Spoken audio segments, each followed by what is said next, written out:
Good evening, everyone, and welcome to another episode of Trails in the Sky the Third. This is me, your host, Logic Blade, and after a brief intermission, we are back at it again. Hopefully, on the way to fishing Chapter 5, and not just doing a whole bunch of doors like I did last time. Well, I mean, the doors are half the fun of this game, but still,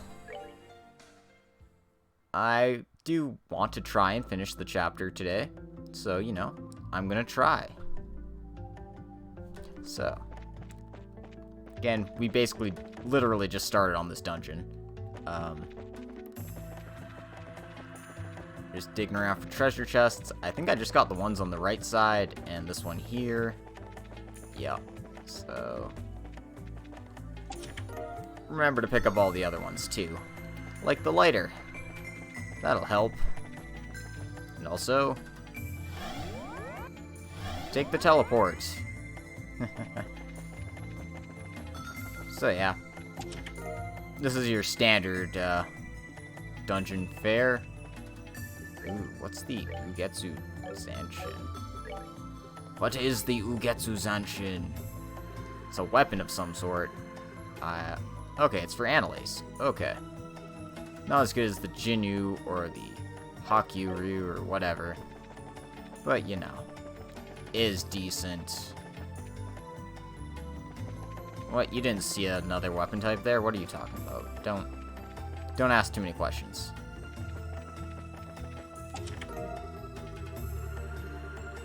Got a nice haul, though. 200 of each Sepith will certainly go a long way.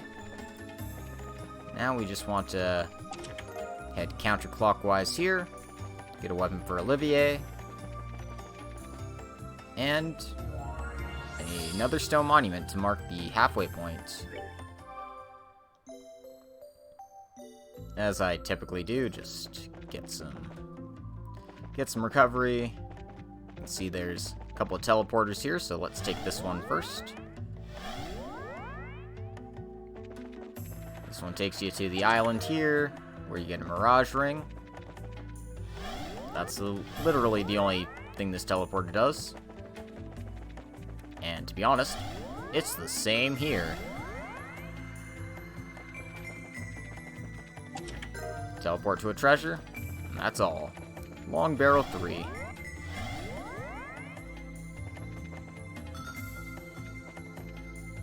Alrighty then. So now let's take this path over here, which I've been neglecting.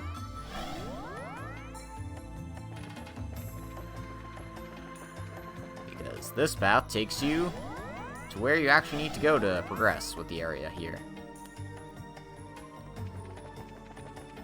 It's basically a path that's twice as long, but it gives you a sealing stone.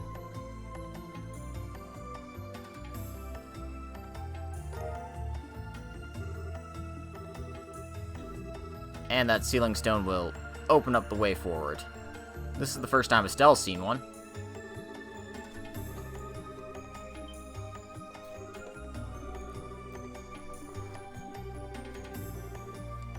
Honestly, who could it possibly be?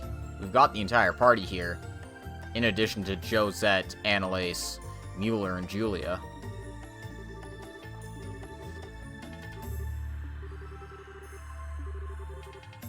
I guess it could be the Capuas.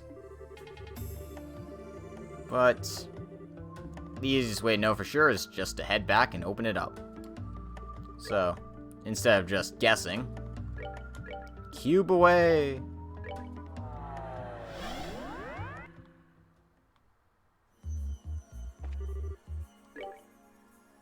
Come on, come on. Come on out.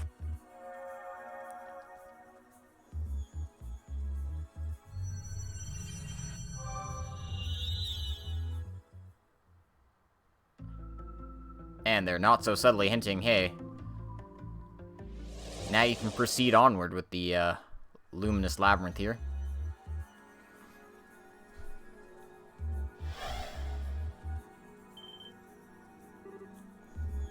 What? That looks like it couldn't be. Could it? You gotta be kidding me. Ugh, a stun grenade? Who goes there? Speak your name. What? I sure didn't see this coming. I presume you're all familiar with this man. All I can tell by the uniform is that he's from the Royal Army. Yes, we certainly are. I'm not sure what's going on here. Estelle, Joshua, and is that you, Your Highness? Yes, it is. It's good to see you again, Richard. I feel the same. The pleasure is all mine, Your Highness. I'm delighted to see you well and in good health. Oh, there's no need to stare at the floor when you're talking to me, you know. How have you been? Thanks to Her Majesty's extraordinary kindness, I've been doing very well. I hope you'll forgive me for asking. I'm afraid I don't quite understand the situation I found myself in. Would it be any trouble to request a brief explanation of where we stand? It would probably be easier if I handled that. I don't believe we've met.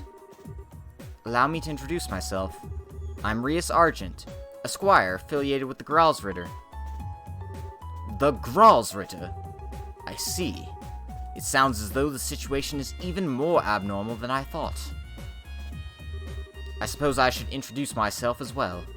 My name is Alan Richard. I was once a colonel in the Royal Army's Intelligence Division, as well as a traitor who attempted to instigate a coup d'etat. At present, however, I run the research agency, R&A Research. Well, that's new. Now we know what he's up to.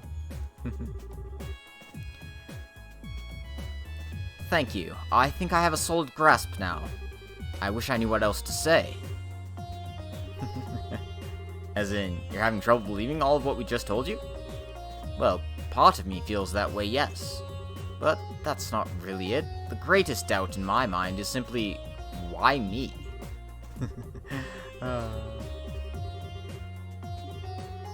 Whether this turn of events was the will of the goddess or someone else, I can't rightly say. Oh, jeez. He was like, yeah, you don't need my help. I sure as hell don't want to work with her, though. I don't want her stupid rubbing off on me. Oh, God. Not now, you two.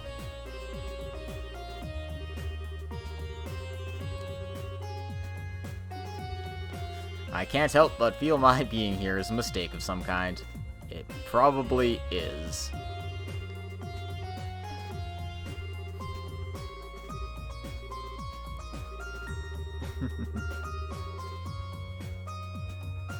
But yeah, Richard's been helping us a lot, especially in the second chapter, so, you know.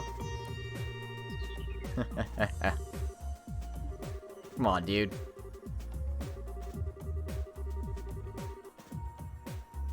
Come on, dude. That's not even remotely true. You're playing a role. The best thing to do here, in my personal opinion, is relax. I'm not sure boasting about not having a care in the world is something you should be doing.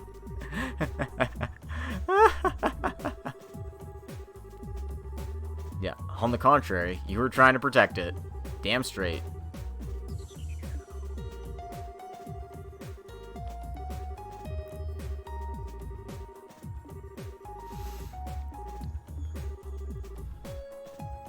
And here we go. Bash him over the head with the themes of this game. You might have done things you regret. It's not the past who determines who you are. It's what you choose to do now. Thank you, Zin, for saying it so succinctly for us. I didn't realize baller was slang in this universe, but I can dig it. Someone as baller as Colonel Richard? Oh, we might have had a little duel or something. I kicked his ass, though.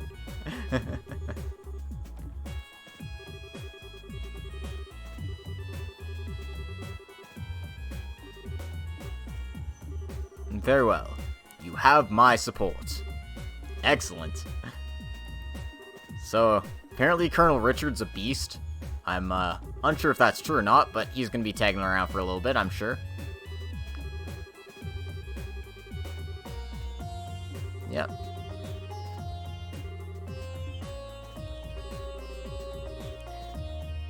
Well, I'm wearing this uniform because they didn't bother updating my sprite.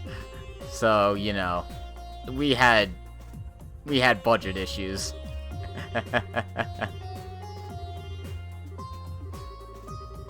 Currently, I work out of an office in Ruan City, and since beginning work there, I have never willingly worn my old uniform. When I was surrounded by that light, I was wearing a shirt and a pair of slacks as I normally do.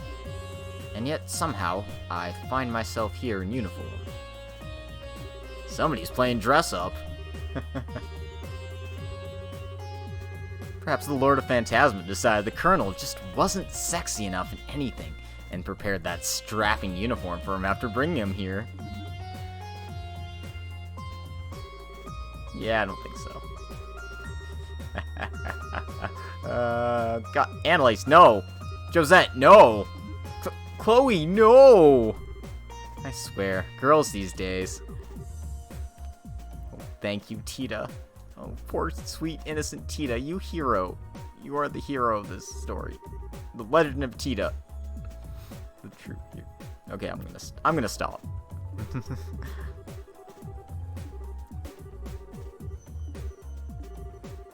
Let's put the matter aside. Join our party. Join our party, bitch. Alright. So yeah, Joshua will be taking a break. An adequate performance. Holy shit. That voice is familiar. Don't remember his freaking name, but he's actually Richard from Tales of Graces as well. Of course, Alan Richard, King Richard, it all makes sense. Anyway. Take it. Let's go with the Royal Guardsman. Well, the former Intelligence Division Colonel, and then, you know, the Royal Guardswoman. Let's go with this. Just for now. Just for now. Don't worry about it. Don't worry about it.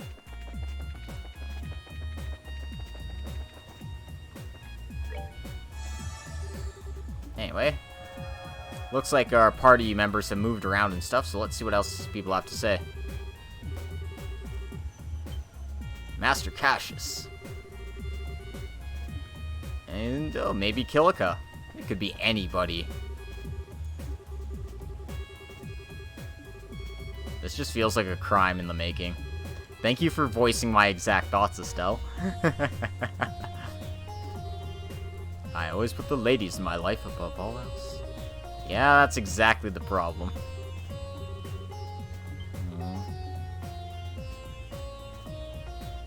Go to bed, Tita.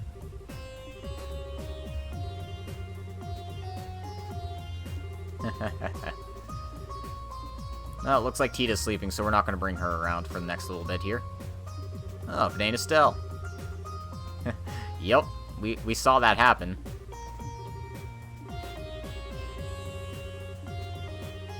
It was just another Brigadier General Bright's whims. Damn straight. Well, that was a 4-on-1.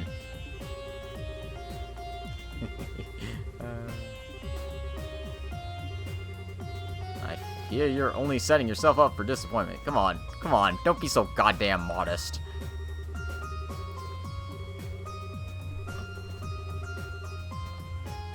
What will it take to make everyone understand I'm no longer a colonel? He's like, God, stop calling me colonel. I'm not a colonel. She's so cute. Perhaps I should ask her to call me daddy after she wakes up. No! Oh, Olivier, that's a crime. That's a crime, Olivier. Don't you dare. And Zin's, you know, deep in focus about his on and off girlfriend here. Oh, who am I kidding? They're practically married at this point.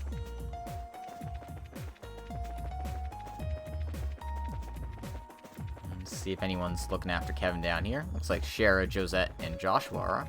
So.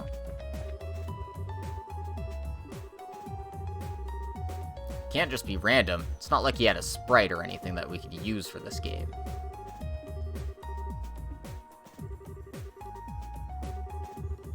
Okay, Joshua seems to be onto something. Maybe.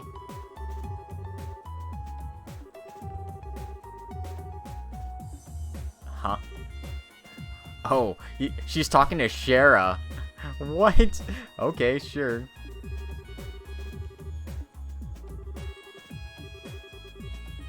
And... damn it, why is life so unfair?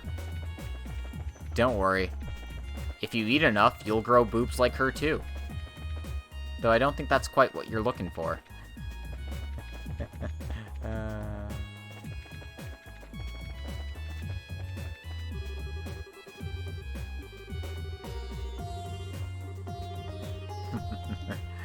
Mueller's impressed, at least.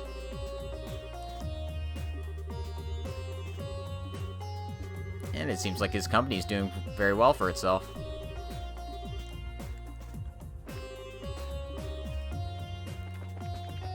And I think that's everyone. Yeah. So, just have to see what Julie and Richard have to say. Let's do it!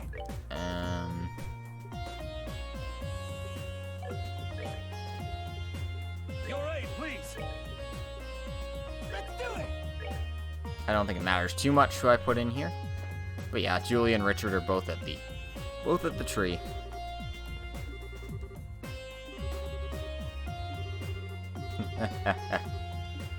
Yeah, that's kind of his MO.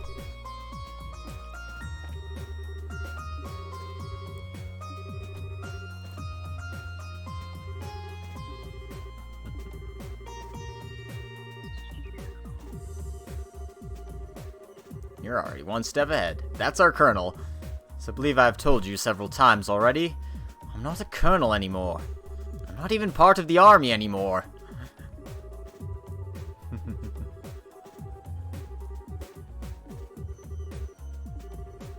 Captain Amalthea is working with him? Of course she is.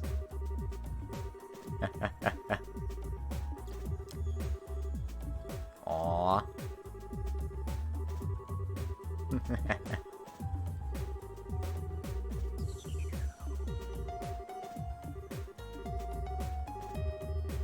Did that entire conversation fly right over her head? Richard, don't say what we're all thinking.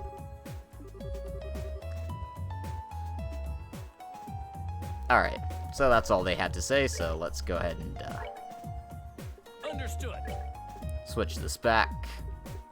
Just because Julia is furthest behind in levels, and obviously Richard is the new party member. We need to see what the man can do.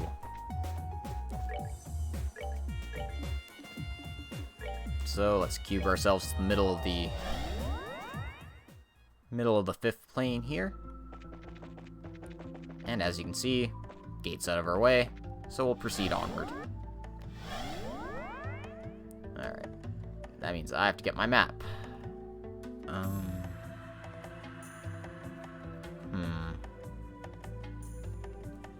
Okay. I think I understand what's going on here.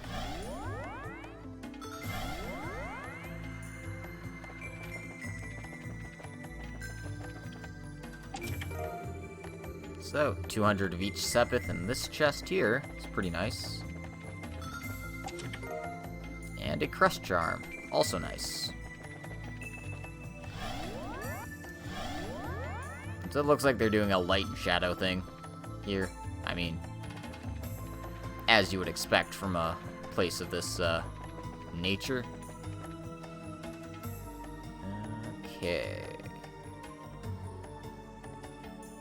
Let's take this one first.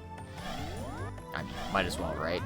It's just a branching path, so it should lead us to interesting things. One would hope, right? There's an egg. There's a monument. And there's a seal in our way. So, we can't proceed in that direction any further. But there's a door here. To choose left or to choose right. Only the cards know what the future holds. If you wish to step inside, present the card which governs fate. Whatever the hell that means. I assume we need a certain item to get inside there.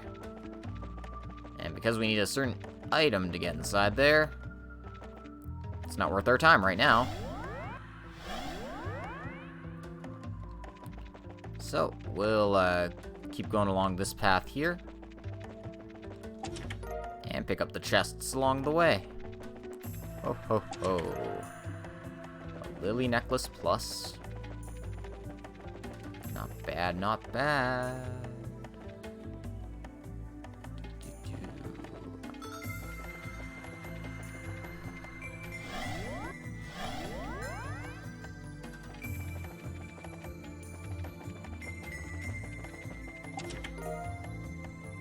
Destiny card.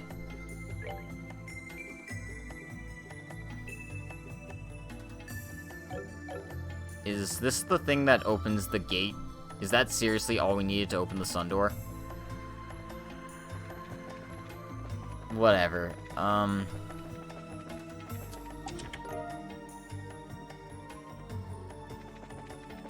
Okay, there's nothing over there. That's fine. That's good, but what's over here? Yeah. A weapon for Agate, the Aperion.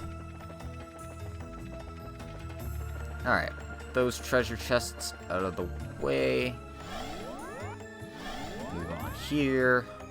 Get more things. Get more things. Give me more things. Like that. Some Stregas. You know what?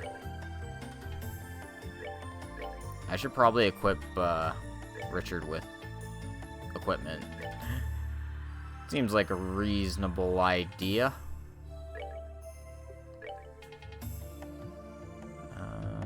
150 is the best I've got. Looks like it. I could give him the Ninja Tabi or the Synchrotrons, but no, Dragon Boots are fine.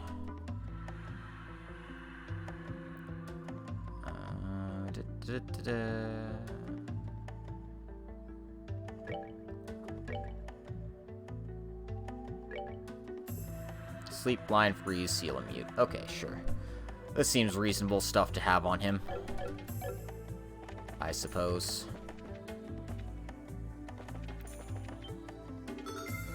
And there's one more sealing stone. And also a Potter Modder? What the hell? So this is red.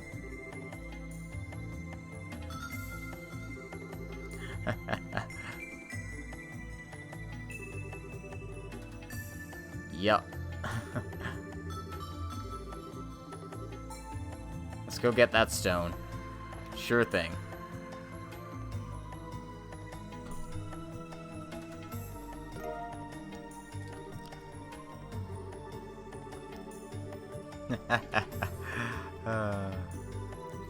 Well, I'm not sure this is how Estelle was expecting to find Ren, but we did it. Wouldn't it be a real shock if it was like somebody else in here? Like it was Anton? No. It's not. It's not Anton. I'm sorry. I'm sorry to get your hopes up, everyone.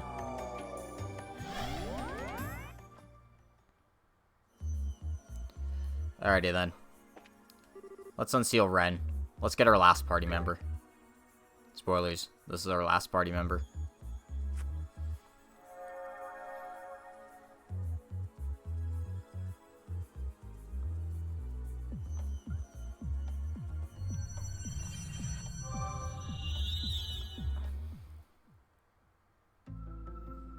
Of course, this breaks the last seal in the labyrinth, and that means we can proceed onward.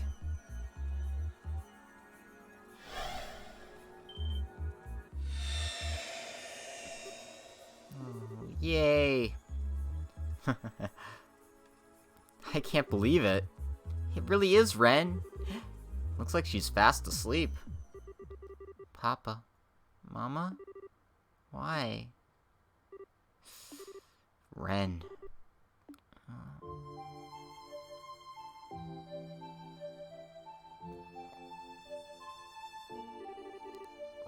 Where am I? Oh, This is just a dream. Ren. Estelle. Joshua and Tita, too? What a nice dream this is. Ren! Oh. Oh, silly Estelle. You're supposed to be older than me. You shouldn't be acting like a clingy child. You're so warm, though. And you smell so nice. It's almost like this isn't a dream at all. What's going on? Ren, this? What are you doing here? No, never mind that. What am I doing here? It's okay, Ren. I'm going to explain now, so try and stay calm, okay? You see, we're not sure how it happened either, but don't come any closer. If you take another step towards me, I will kill you. I'll try and handle this, Estelle. Do you mind taking a step back? Okay. I'm happy to see you again, Ren. How have you been all this time? How is that any of your business? You're just as bad as Estelle is, Joshua. Why won't you two leave me alone and stop following me around?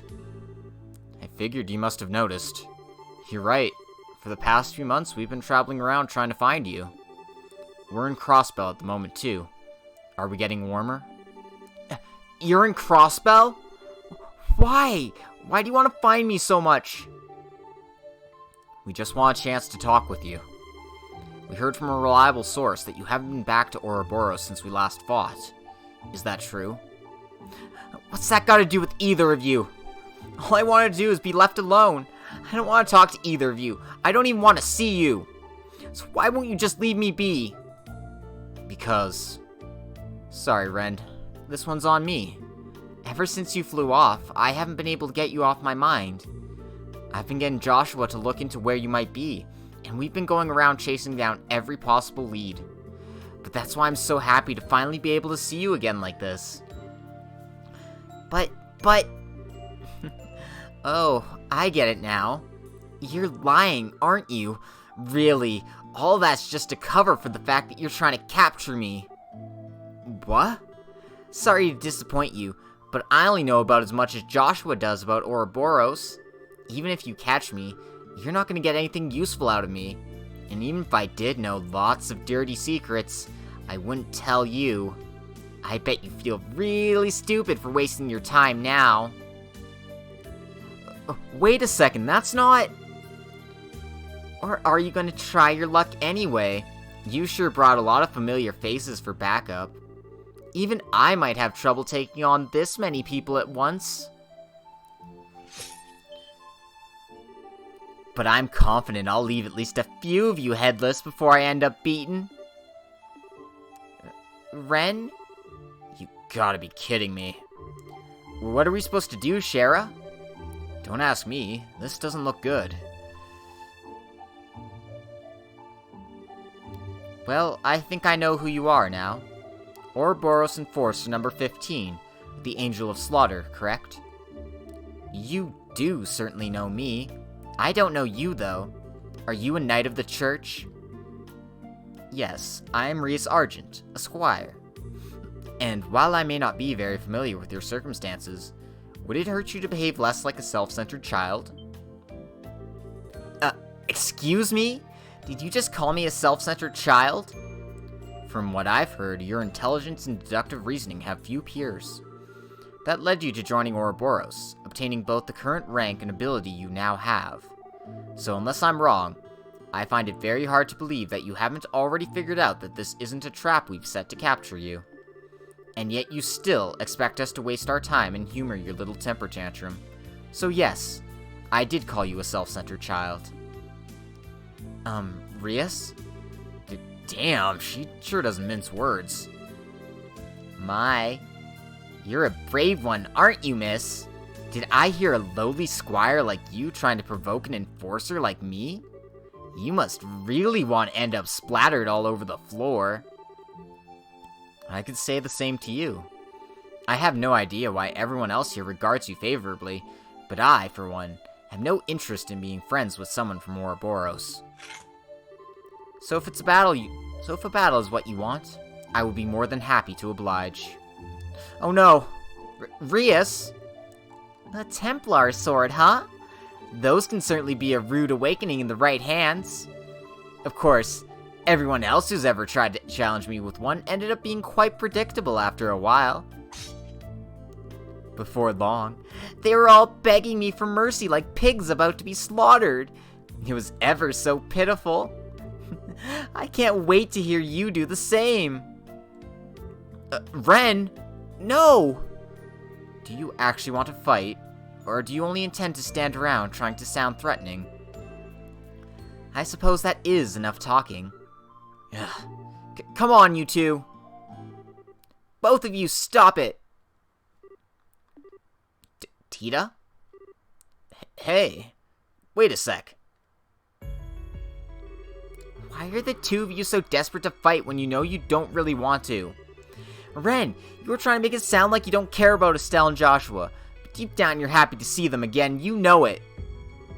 And Rias, you've already realized that Ren's not actually a bad person. It doesn't matter that she's from Ouroboros.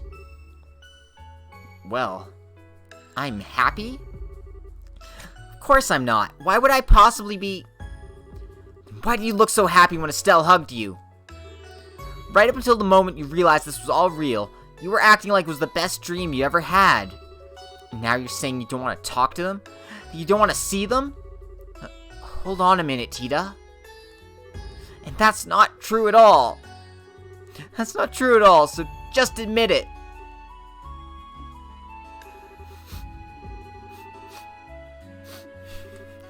Oh, sweetie. I swear, she just cut my life short about 10 years. What the hell was she thinking? Look at you. Honestly. I thought you were a year older than me, you know? Yet here you are, crying away. You're not setting a very good example. I can't help it. What am I supposed to do when you guys finally see each other again? All you do is end up fighting. That's just... too sad. So... Wah. Hey. Oh, what are you crying for? Why did you have to... You know the answer to that already, Ren. It's because she likes you. She does? Hey, Ren. I know we still got our differences. But how about we put all that aside and call a truce for now? A truce? As I'm sure you can tell, we're in the middle of a really messy situation right now. And however you got here, you ended up being dragged right into it with us. I'd say it's all in our best interest to work together. At least until we get out of here anyway. What do you say? That's certainly true. There's still plenty we don't know about our predicaments. Having someone with your intellect on our side may well help us to fill in the remaining blanks. In fact, I would greatly welcome your assistance. Yeah, I'm with the Colonel. I'm not a colonel, Estelle. Regardless, I think it would be in your best interests to work with us, too. Cooperating will allow you to gather information more efficiently, as well as make it easier for you to ensure your own safety. That's true. It's obvious that wherever we are, it's somewhere abnormal. So it goes without saying that having me around would be a big help to all of you. Alright. Out of respect for Tita's bravery, I'll spare you all this time. Fill me in on exactly what's going on here. Oh. Thanks, friend. Just so we're clear, I haven't decided whether I'm going to work with you or not yet. All I'm promising is to listen to your explanation of what's happening. Then I'll decide if I'll help. Oh, Ren. You are not a tsundere. Don't even try it.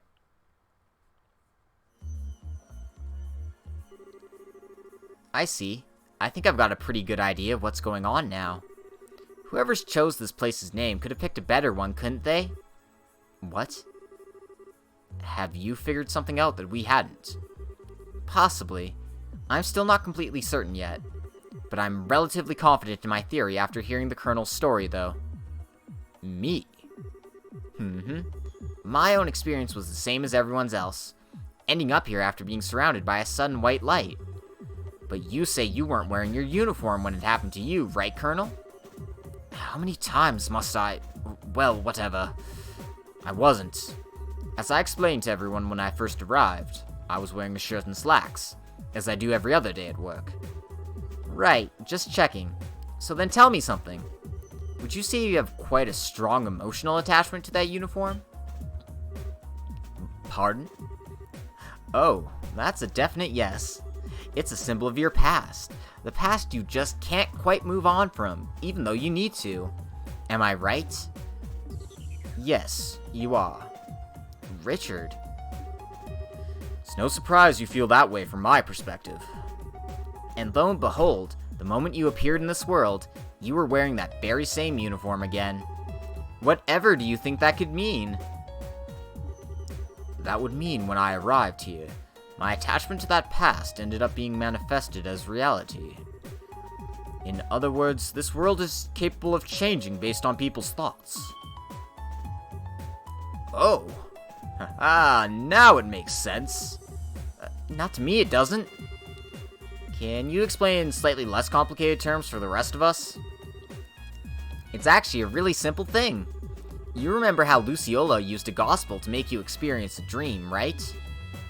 Right.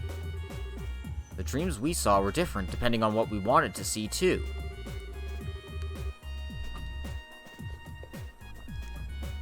Of course, unlike that, this isn't a dream, but the concept is basically the same. Anyway, just like in Luciola's dream worlds, this world changes depending on what the people inside it want. It also happens to recreate places that exist in their memories, too. It all falls into place nicely once you simplify it, doesn't it?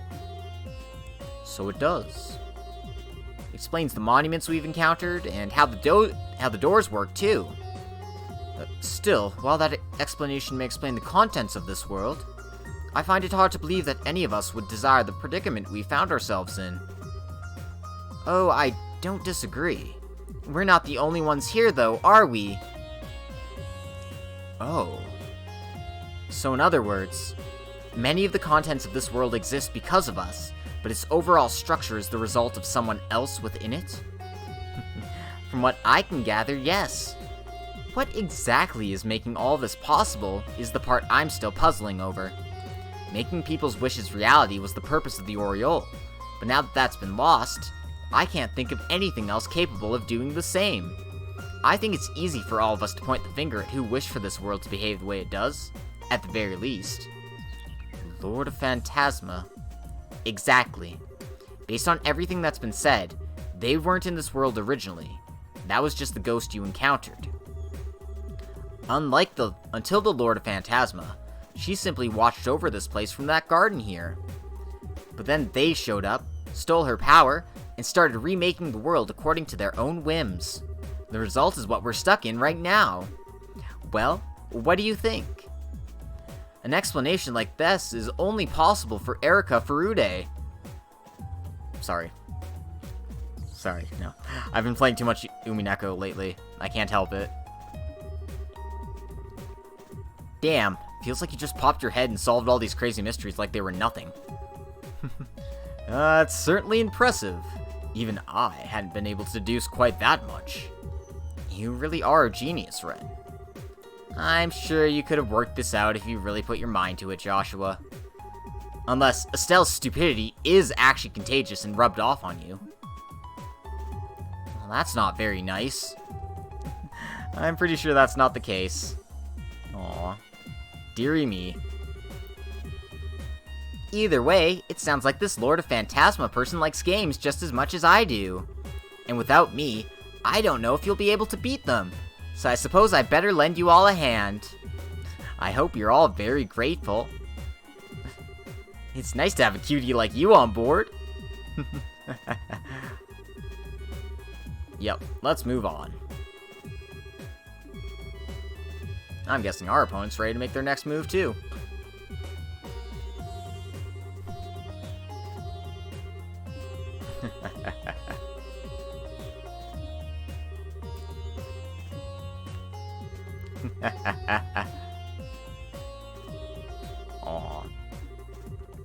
I'm really glad she's come around too, Joshua.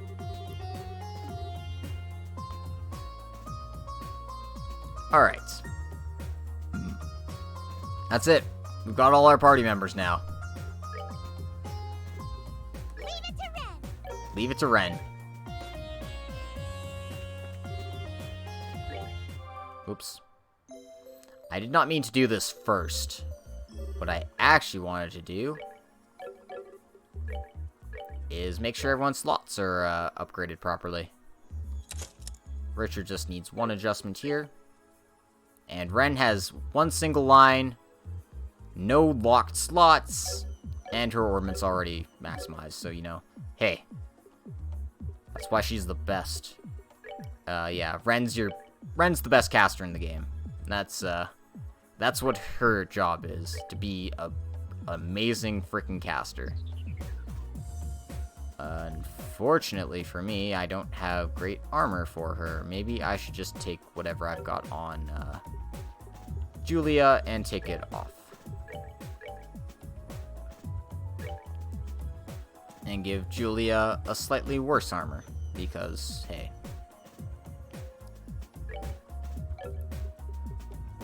Not that I think that, you know, Julia is bad or anything. It's just that I would rather have good stuff on Ren. Like the Artemis heals as well. As for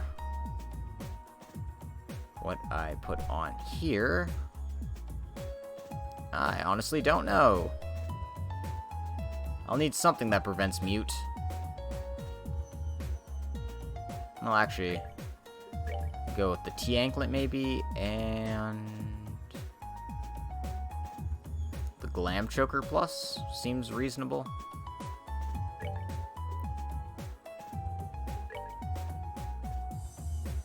Yeah, this seems fine. Freeze, Petrify, Mute. I mean, it is a protection from everything, sure, but it's still very good. Alright, let's go talk to people. Because now that we got Ren, new dialogues popped up, probably.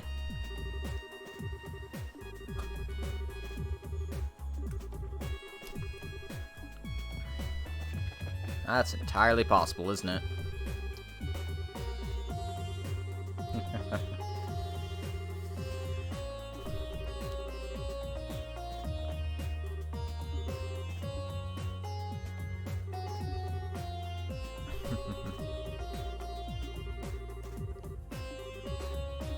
Yep, no point in worrying about stuff when you can just solve your problems. Apparently Chloe's really nervous around Ren.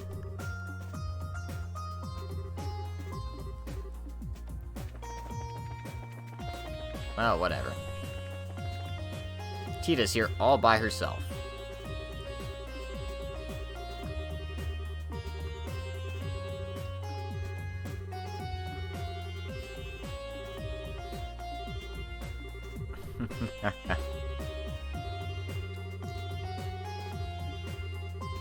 You'll like the Eastern Quarter in Calvar, that's for sure.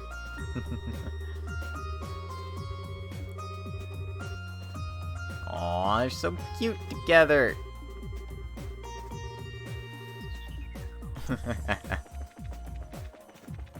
Just, you know, our kids being good kids.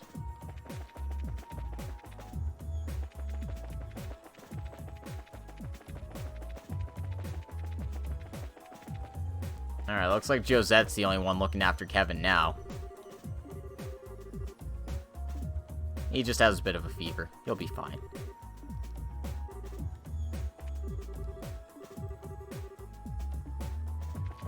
So, it looks like everything's hunky-dory there.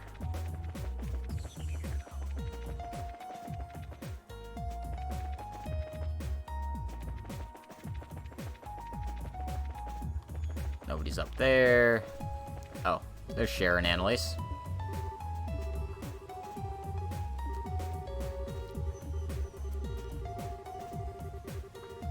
She's desperately trying to wish a stuffed toy into existence with the power of her mind.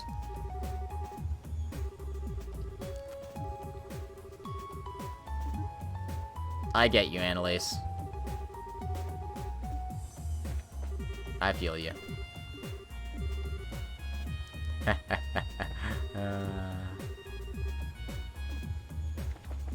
Annalise's power is unimaginable. What Red sing? Do. And Olivier believes we're coming to the end of the plane, which makes a lot of sense. Yep, we're gonna have to get a hell of a lot stronger. Some of them we can't even one-shot anymore. Alright. So let's see what Richard and Ren have to say when we take them out of our party. Let's go!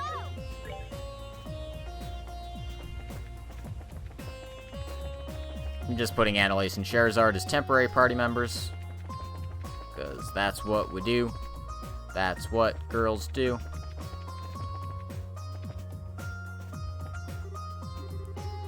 Now we'll see what Chloe and Joshua are talking about by themselves now that Ren's not with us.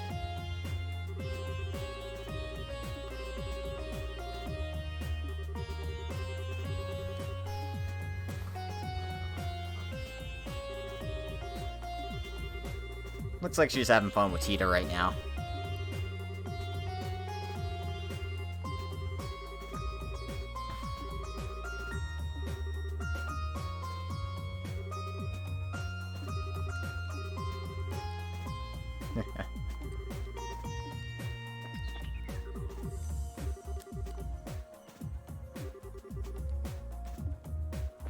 And, you know, we're just doing the wait-and-see thing for now.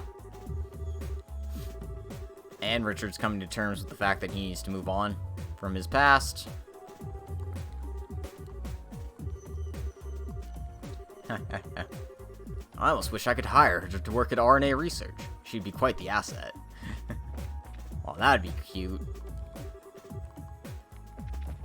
Anyway.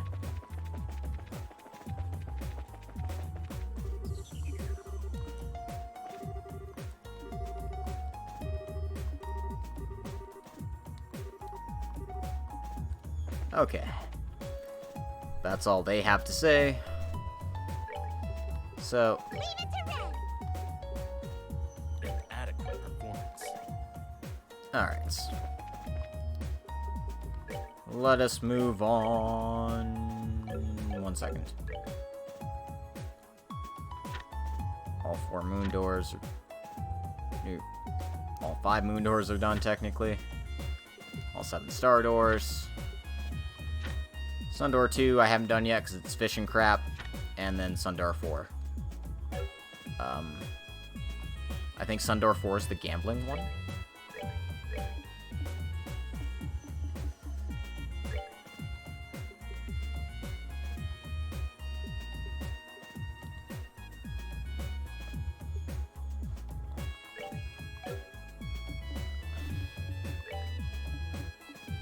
Whatever. Let's just warp to Sundoor 4 since it's pretty much the same distance.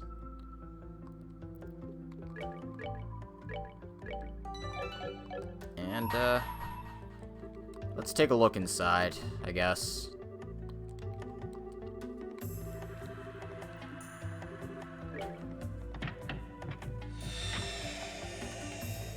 Alright.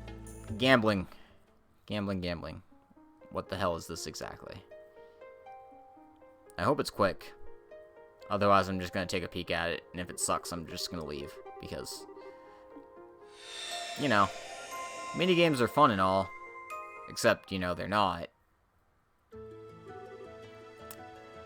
Calvard Republic. There's a city in this country. A place where migrants from the east have recreated their homeland right down to the black lacquer tiles. Nicknamed the Eastern Quarter, it was home to people from all kinds, from all places. On the northern outskirts of that town was a little rundown bar. Doubtless it had been presentable once, but now the plaster was crumbling, and what doors were left barely fitted their pitted frames. Oh, hey, Pats fan. Good morning. It's gotta be like 4 in the morning for you, though, isn't it? How's it going? Of course, such a seedy place attracted the clientele to match. Inside were two gamblers of exceptional skill. It was only mere months ago when they had turned the underworld on its head in the match of the century. The first was Jack, a prolific blue-eyed gambler known by the moniker Victory Jack, who was finally able to put his past behind him. And the second was Hallie, a petite gambler who remained doggedly by his side despite his best efforts to shake her. Today was yet another ordinary day at that bar. However, the shriek of the door opening announced the arrival of someone who was anything but.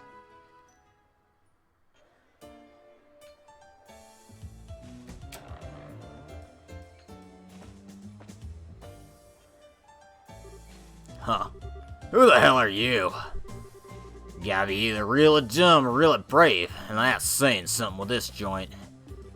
Now I'm putting my money on the former. How about you? Ha ha ha ha. Oh, it's not too bad, not too bad. Just, winding down before going to bed by streaming. You know, the usual. Hey, get away from him, guys! I'm so sorry about them. I'm sure that wasn't the welcome you were expecting when you stepped in here. They're not bad people. Really, I swear. Although you could certainly be forgiven for thinking so looking at them.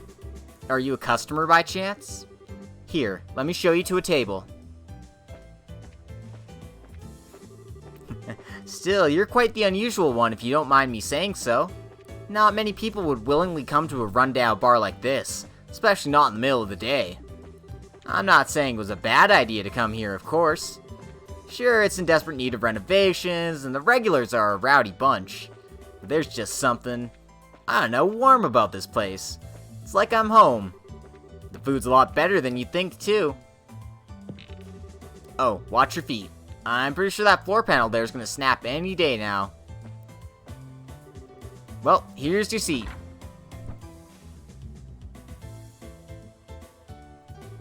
Anything you'd like to order?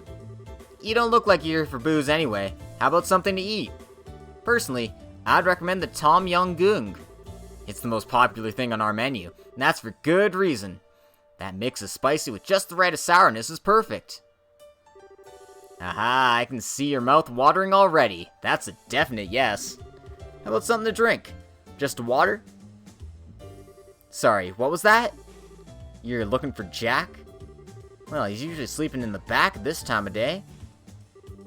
Wait, did you come here to challenge him to a game of something? Sorry, I didn't even think to ask if that was what you were here for. Huh. Well, alright, I'll go and talk with him. If he's in a good mood, he might be willing. Don't get your hopes up, though. Wait here for a minute, okay? Hey, you hear that? The guy over there wants to take Jack on. Yeah, I heard. He takes it all on this. This could get real interesting. Wouldn't be so sure about that. And often Jack actually gets serious. I don't know if that guy's got what it takes to bring it out of him.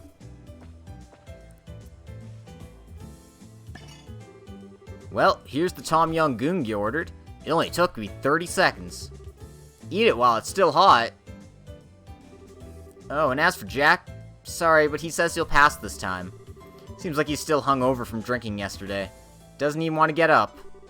I'm sure that's not what you want to hear after coming all this way to challenge him. But that's Jack for you. Wait, no, I got a great idea. How about you and I have a game first? If you beat me, I'll go bug him again. I'm sure he'd be totally interested in someone who's better than me. Surprised? I'm actually quite the gambler too, you know. Name's Hallie. I'm the daughter of the legendary gambler King. Not exactly a household name, but it's a pretty famous one in these kind of circles. Fair warning, I don't plan on holding back one bit. If we're doing this, we're going all out. Plus, if I win, I'm gonna have to ask you to leave. Are you good with that? I'll take that as a yes. Well, let's move to more suitable tables, shall we? As for the game, how does blackjack sound? Oh god, I have to gamble. Alright. Maximum 7 games will take place, and the first one to win 4 games is the victor. So you can hit, you can stand, and that's all you can do. You don't get to double down, you don't get to split. Just try to get 21 without going over. It's blackjack. Most people know the rules of blackjack. Let's see what happens. I got a 9. I got a 20. Obviously, I'm going to hit on this. Actually, that's a terrible idea. I'm just going to stand. Screw it.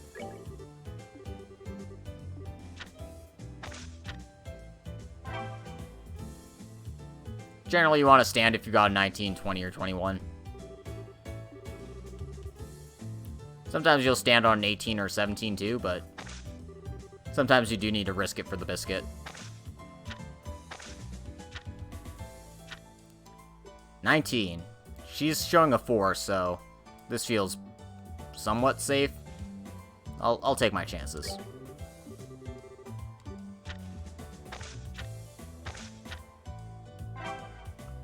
Yeah, I would have just drawn a jack and would have totally busted.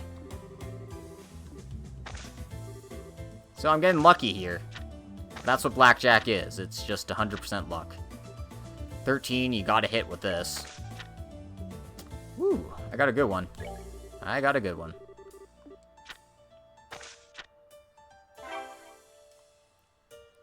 Excellent. Alright. So I just have to win 1 of 4 at this stage.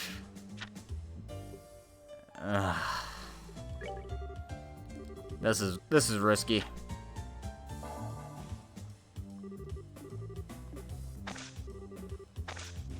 Okay, so draws don't count. Alright. That's good. Speaking of risky.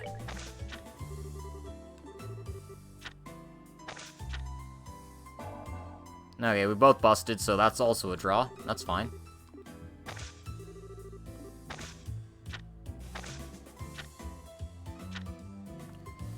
She's showing ace, so I need 21 or I'm just gonna lose.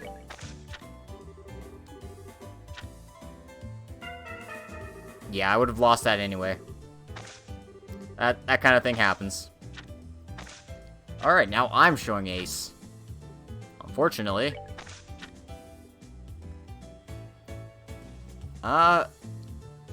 Well, if only I had red zone, then I would have been able to see all of them. Because they showed them all in the morning, that was annoying. Games I was watching was the Raiders and Bears, which was actually really exciting. I enjoyed that one quite a bit. And then I saw the Patriots beat the shit out of the Redskins, which was not as exciting.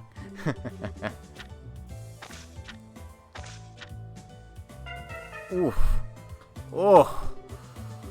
Oh man. Yep. This is the run I was expecting.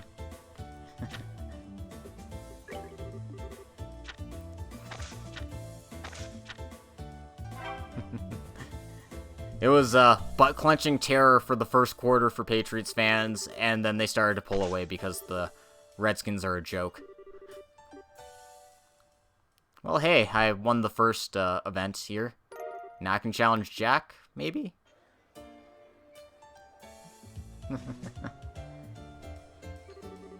Wow, who'd have thought? You're actually really good. Alright, a deal's a deal. I'll go and talk to Jack again.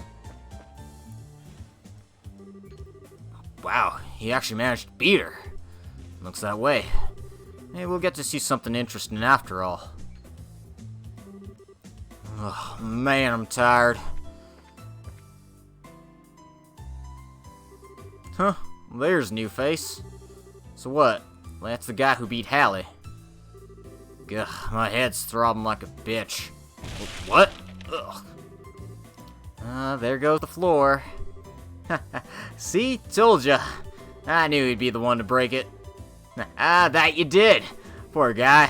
It's kind of crazy how amazingly lucky at gambling, yet amazingly unlucky at everything else he is. Actually, it's probably less unlucky, and more him always being out of it. Hey, I heard that. You? I'll take you on anytime you want. That's enough, you two. If you want to fight, you can take it outside. Last thing we need is this place ending up any more rundown than it already is.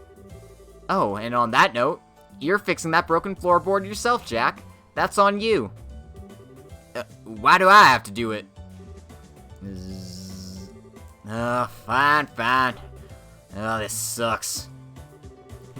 Never thought I'd see Jack get so wrapped around somebody's finger. You're telling me.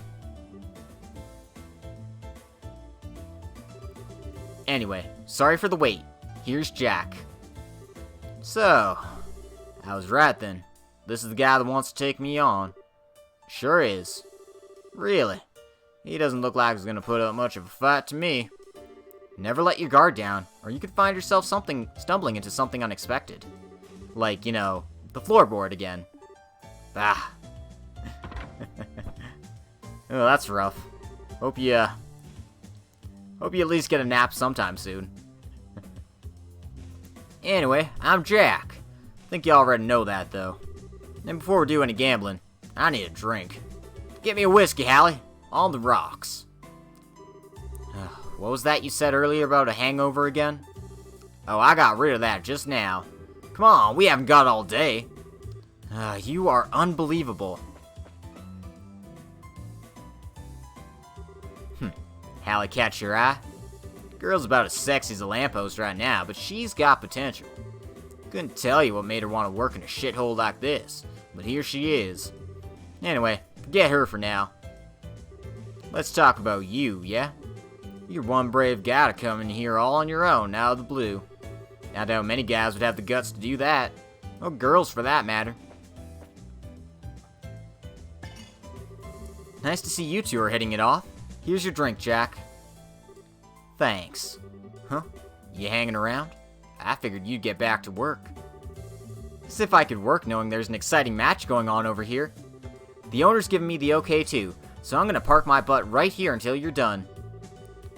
With an owner like that, it's no wonder this place is the way it is. Well, whatever. Let's get this over with. Here we go. You're the challenger, so I'm gonna be the one picking the game we play. And I'm going the one I'm best at. Poker. Oh, God. You'll play a one-on-one game of poker against Jack using unconventional rules. In this game, there are 3 table cards in the center of the table that players must include in their hands. Both players are given 3 cards at the start of the turn, and then they eventually choose 5 of the 3 cards in their hand and the 3 on the table to make a hand. Both players attempt to steal the other stars, and the first player to reach 7 wins. The player starts with 3, while Jack has 4. Losing all your stars will result in defeat.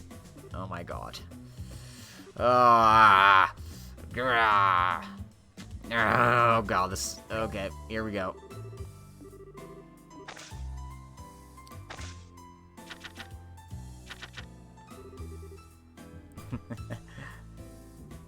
Yeah, I didn't get to see all of the night game, but I caught the score in the 4th quarter, and I was like, how the hell does KC only have 10 points? And then they only scored 13. I'm like, that's never happened in Mahomes' time there. Alright. Oh, fuck. I did that wrong. I was trying to just, you know, pick my cards. It wouldn't let me. Whatever. I got a pair of kings, so I'll be able to push. Alright. Gambling's boring. I mean, this is boring to watch. I'll hold on to my pair of 5s. See if I can hit 2 pairs here.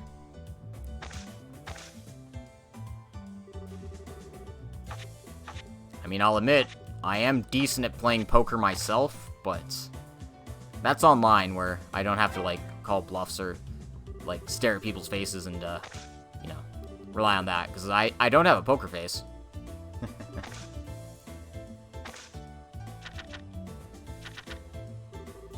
Well, that sounds pretty similar.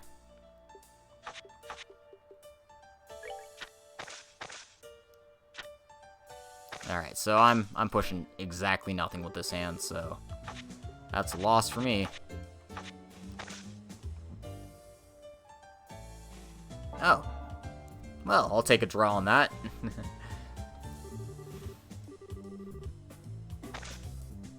Well, you would think, but if you're playing man coverage, and especially press coverage on speedy receivers, he does a good job of taking them out of the game.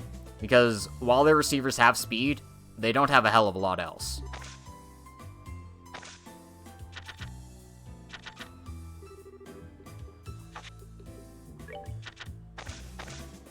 And sure, you might get burned deep. if you, like, miss the press, which does happen, but other than that, I mean, it's the best way to keep them in check. And Mahomes isn't, like, you know, I mean, he can read the field fairly well, but he's not, like, an uberkind at it like Tom Brady or Drew Brees is.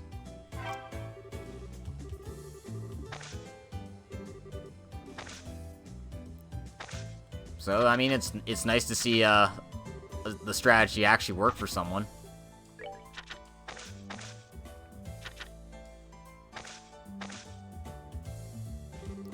Wasn't expecting it to be the Colts of all the teams, but, you know, I don't mind it.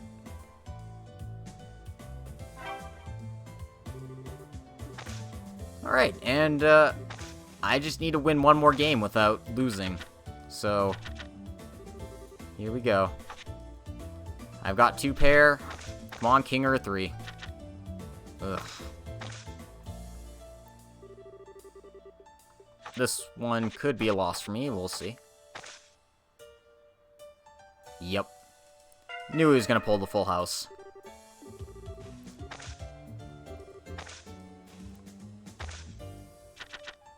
Six, 10, queen. Guess I just take my pair and move on. Alright. Upgrade that to 2 pair. And this is a lot harder for Jack to luck into a full house or a flush draw on, so... But he'll luck into 3 of a kind. Yep, this is the gambling experience I remember. Alright, hold these. I wouldn't mind if KC stayed cocky, lost every other game this season. That'd be fine by me. I'm just happy my team finally got a win on the board. Okay, yep, this is the gambling luck I've learned to expect from these sorts of games. Alright, so what's Jack gonna get here? 3 of a kind.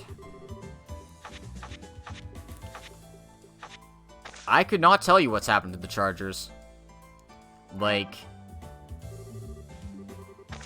they're not supposed to be as bad as they are, but, good lord, they're finding a way to be. Okay. Booyah. Hit the straight.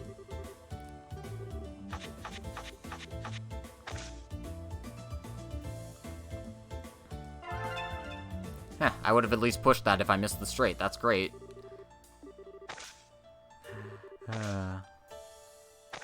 I didn't get to see the Broncos-Chargers game either, because it just wasn't showing on TV while I was at work, so I was just like, god damn it. I did get to see the Cowboys game. They almost made that comeback. Almost.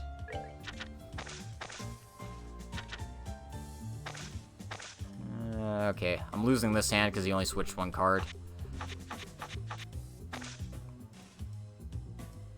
Yep, 2 pair to 1 pair.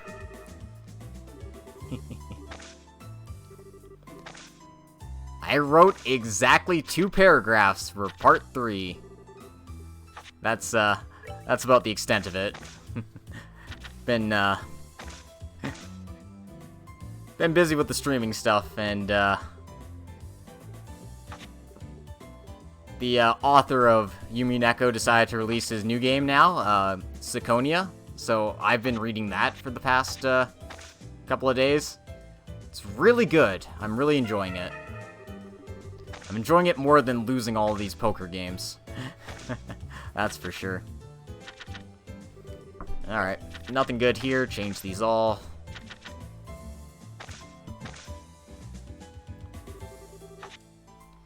And doesn't matter what I keep. I'm gonna lose this hand.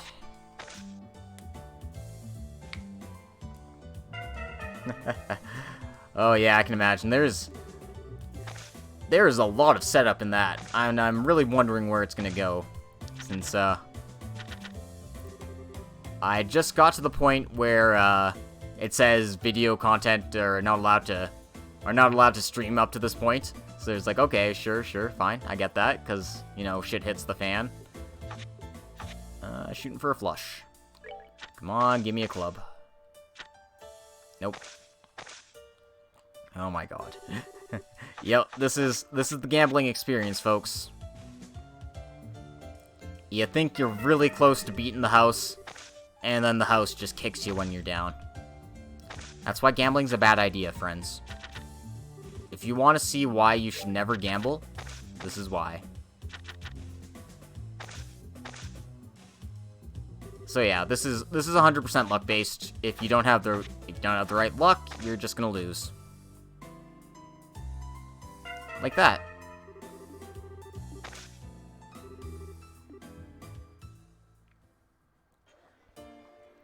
So yeah, I'll finish this door another time, because I don't want to deal with this for hours and hours and hours. You might give me a run for my money. Bitch, I put you down to one last star, you jerk.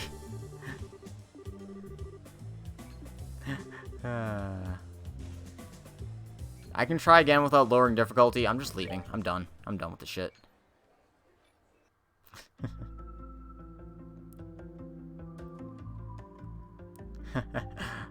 Best of luck with that. That sounds like a bit of a challenge, to say the least.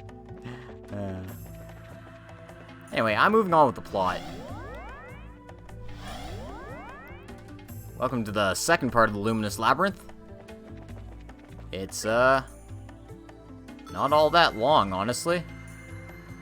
Well, okay, there's more screens after this one, but you know, it's still not that long.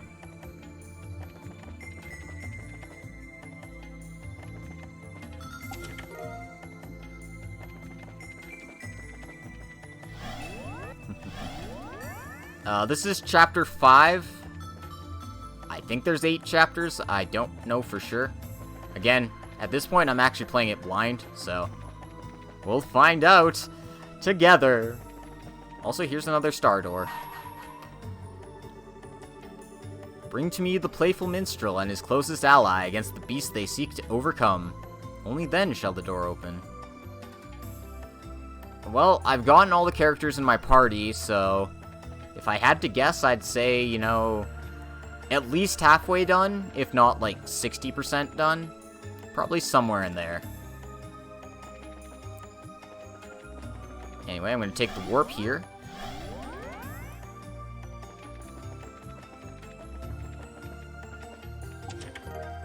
And collect the Amberyl bracelet. I believe that's the one that gives you, like, Earth resistance. That doesn't surprise me in the slightest. The only thing that surprised me is that it took this long for them to be a below 500 team. Apparently the Texans put up like 53 points on them yesterday, and I'm like, holy bejeebers, that's not good.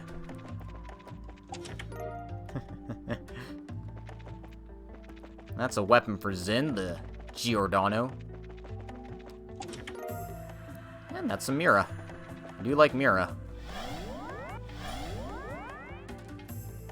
Alrighty then.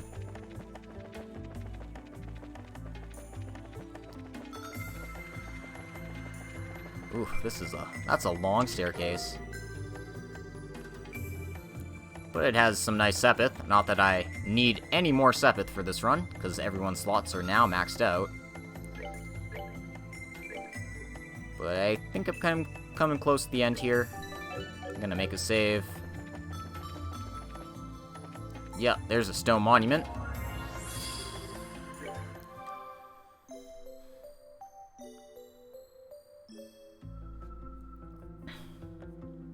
Alright. Let's check my equipment one more time. Estelle's good. Ren's good. Richard should probably be fine. We'll see. But I feel comfortable at least. Ooh.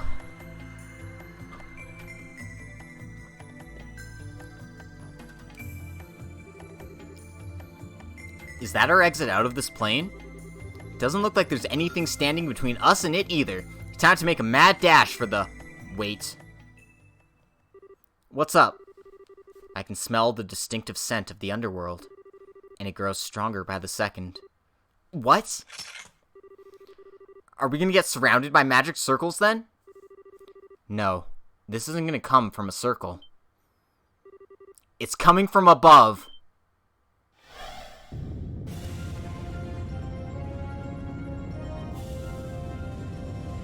Oh god, spiders. What? Spiders. Aw, how cute. They're trying so hard to be intimidating for us, aren't they? These are the 3 gluttonous Arachne sisters, kin of the 77 devils featured in the Testaments. They weave nightmares and consume the souls of those who wander into their labyrinth. So this is what real devils are like, huh? They sure look the part. They're not gonna be enough to stop us. Let's get nasty. Right. Oh no, spiders. Whatever will I do?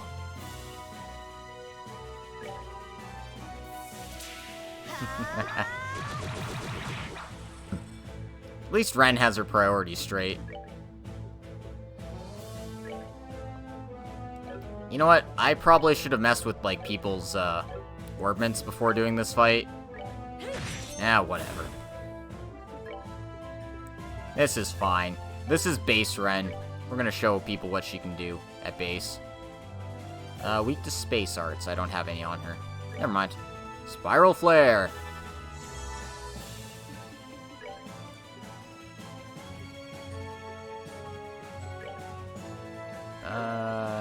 Right.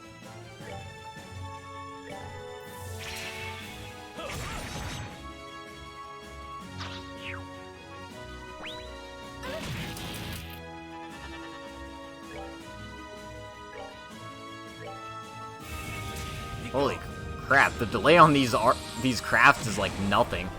I can see where they got delay tank green from with his frickin' sword moves here. Cause I mean he just does a craft, he's next on the turn order.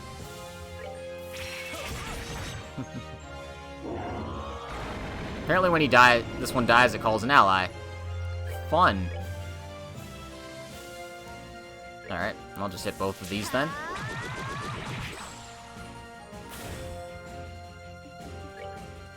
I should really put a gladiator belt on Richard if he's gonna act like that. So yeah, I'll fix that for next fight.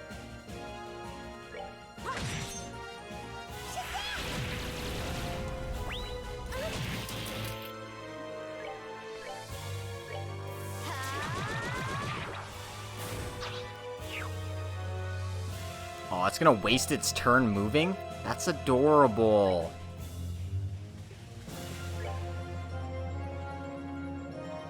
Okay.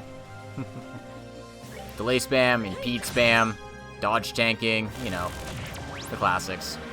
Ooh, that was actually kind of painful.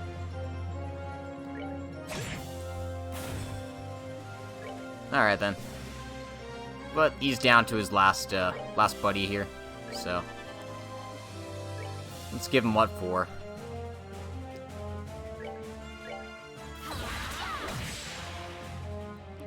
Well, we know Fee's the queen of dodge tanking, because of that innate 30% dodge, but, crush them all to hell.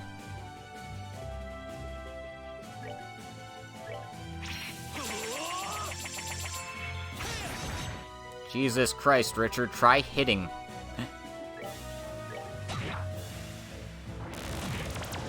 Alright. There we go. That's better. Good job.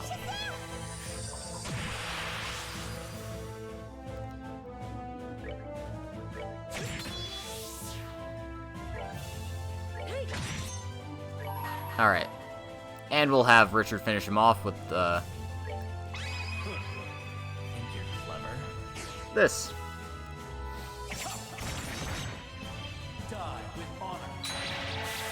Yeah, that's how I felt about, Yuna as well. It's, it takes a while, but it works. It works after a little bit. It just takes some getting used to. Definitely better at, like, the, you know, casual stuff. That was easy. That was easy. Got a ruby gem. Nice.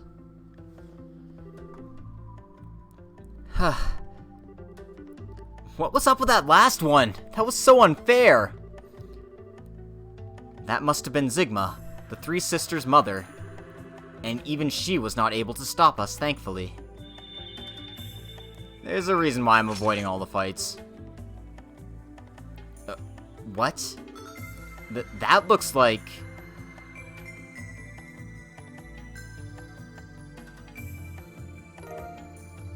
Found a sealing stone. Another sealing stone, huh? I honestly figured Ren's was going to be the last. After all, there's only 16 slots in the party inventory screen. Oh, so I was in a pretty stone like that when you found me too. I feel like a princess in a fairy tale. You kind of were like a little princess, actually. I think this one may actually be different. The other stones had a strange sense of warmth when you held them. Not so for this one. Really? Is it because it has something bad in it? No. Instead of the usual warmth, it seems to have a cool, almost divine feel to it. Almost as if it might contain the goddess herself within. Sharp as usual. Hey man, princesses can have sights. Why can't princesses have sights? Mulan has a scythe. He's here! Who's that? So you decided to show your face again, did you? No he didn't, Rias. Aren't you listening? Aren't you watching? He's clearly wearing a mask. The priest is still unconscious, I see. What a shame. I was rather surprised to find out that he can only use his stigma's power against heretics. Even power of that magnitude is meaningless if it's so limited and has such repercussions. I almost pity him. To tell you the truth, I wasn't expecting you to reach this point so quickly. Your final piece is inordinately capable. Oh, might you be referring to me? Thanks to you, I had ended up having to make my appearance sooner than I was expecting. I suppose I should have expected no less from the host of Grand Cell's finest tea party.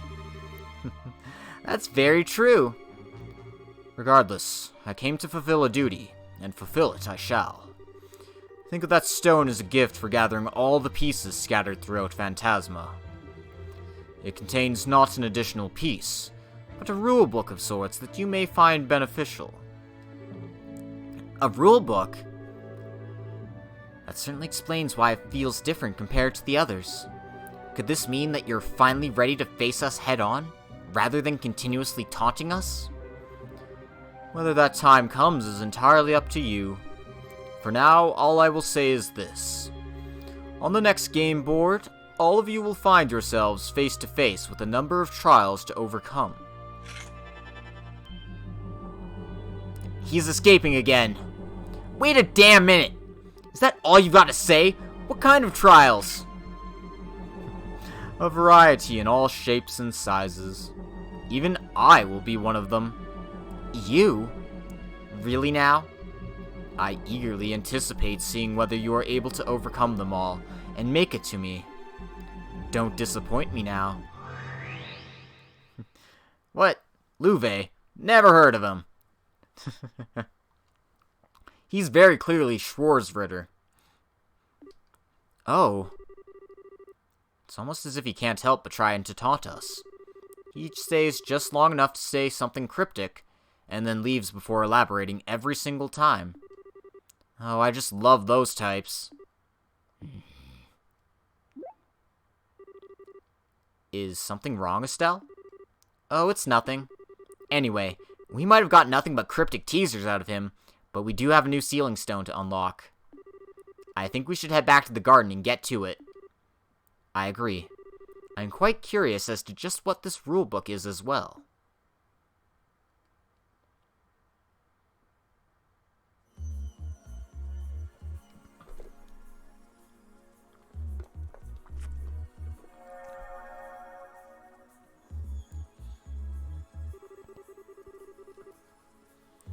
way it glows is pretty different compared to all the other sealing stones. You're right. I wonder who's gonna appear out of it. Chloe? Is something wrong? No, it's just...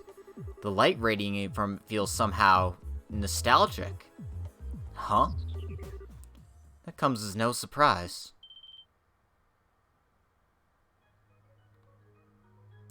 It was the ghost. The ghost was inside the sealing stone the whole time.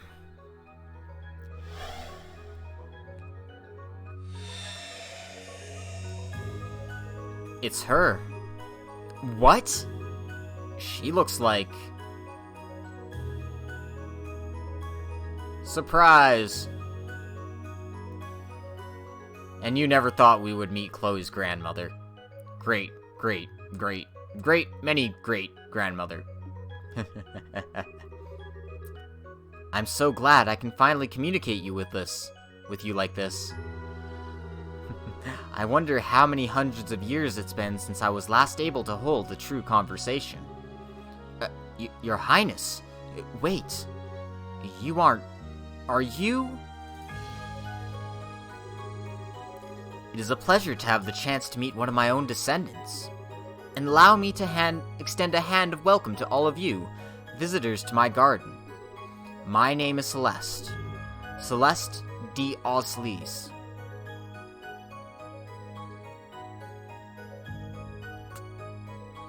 Chapter 5 is done. That's it. We did it. What a shocking twist. The ghost inside the labyrinth was Chloe's grandmother all along. But why the hell is she in here? I don't know, let's find out.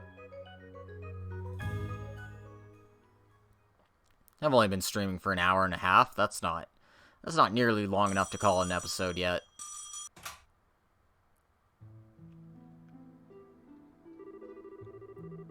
You've reached the Emerald City Church. How may I help you?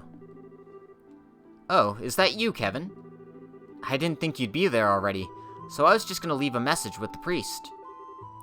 Oh, hey, Rufina. Yeah, I got here late this morning. How about you? When do you think you'll be getting here? I'm going to be a little late, I'm afraid. There's been an accident or something, so the train's been delayed. I probably won't be getting there until this evening now.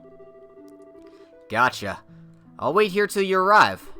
I think Rias and the kids would get all bent out of shape if I showed up without you.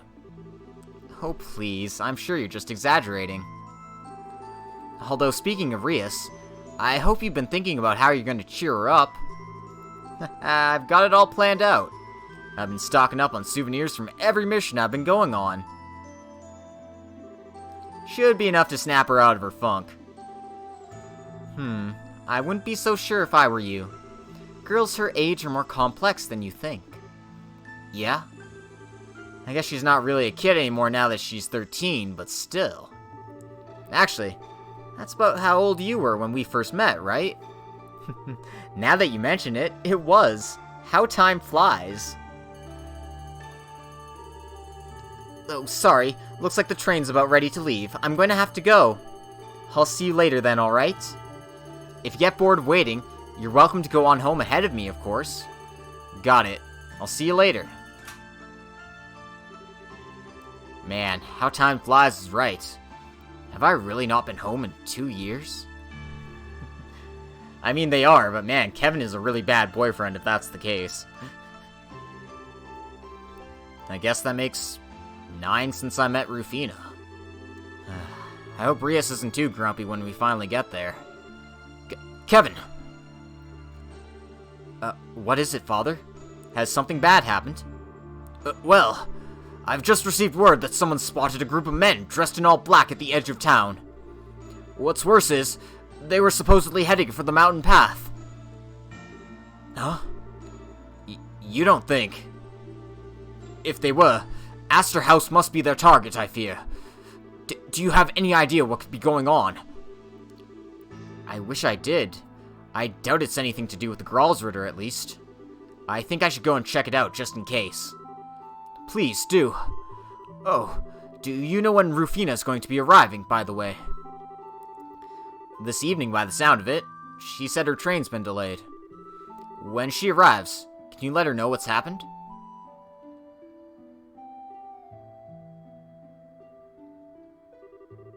Damn it.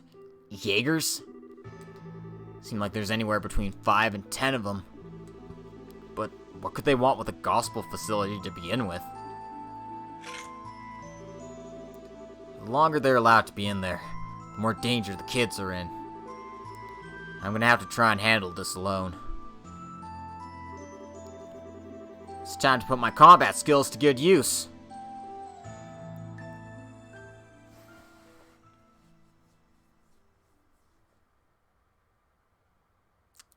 Chapter 6. The Guardian's Trials.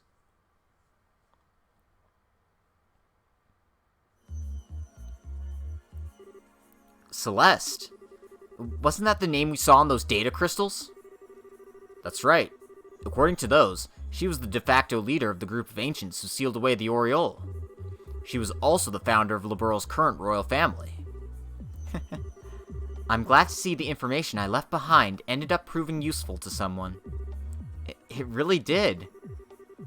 So then, you're really the founder of Liberal's royal family? Not technically. I'm not the real Celeste d'Osleys.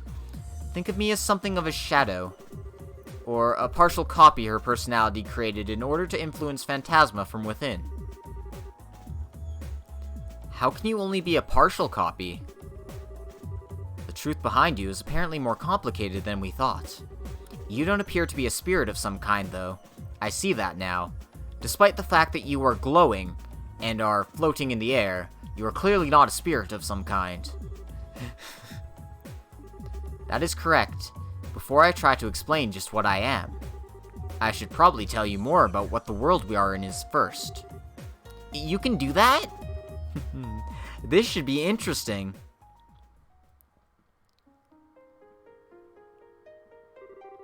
As you are aware, the land in which you stand is called Phantasma.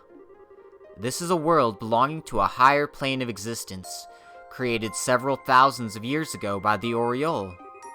Its purpose was to act as a subsystem for the Aureole, in order to incorporate and process the will of the Liber Arc populace. One might call it a self-organized world, designed to realize countless possible others as necessary. Pardon? You've lost me. Isn't there a simpler way to explain this? Well, while not technically correct, perhaps you could think of it this way. Phantasma is like a fictitious realm created by the Aureole, in order to fulfill humanity's every wish and desire. That's better. What exactly qualifies Phantasma as fictitious? I can't help but think it far too real to be a land of pure fantasy. When I say a fictitious world, I don't mean to suggest that Phantasma is a complete lie. It's more like a shadow graph or kaleidoscope. It has its own laws and can change to reflect countless different possibilities. Does this make the concept any easier for you to understand? Somewhat, yes. And suddenly the name Phantasma seems that much more appropriate. As I stated previously, it was a subsystem of the Aureole, rather than being the Aureole itself, and it helped grant people's desires. They were separate entities, but effectively like two sides of the same coin. The relationship caught our eye as we were devising the sealing mechanism. You mean the mechanism used to seal away the Aureole? That was also in those data crystals left behind. Exactly. At first, we thought our plan would be impossible to execute. After all, the Aureole had absolute control over space itself, and was able to influence mankind's every action. Even after coming upon the idea of temporally freezing it, and imprisoning it with a gravity barrier, we had no way to implement our plans.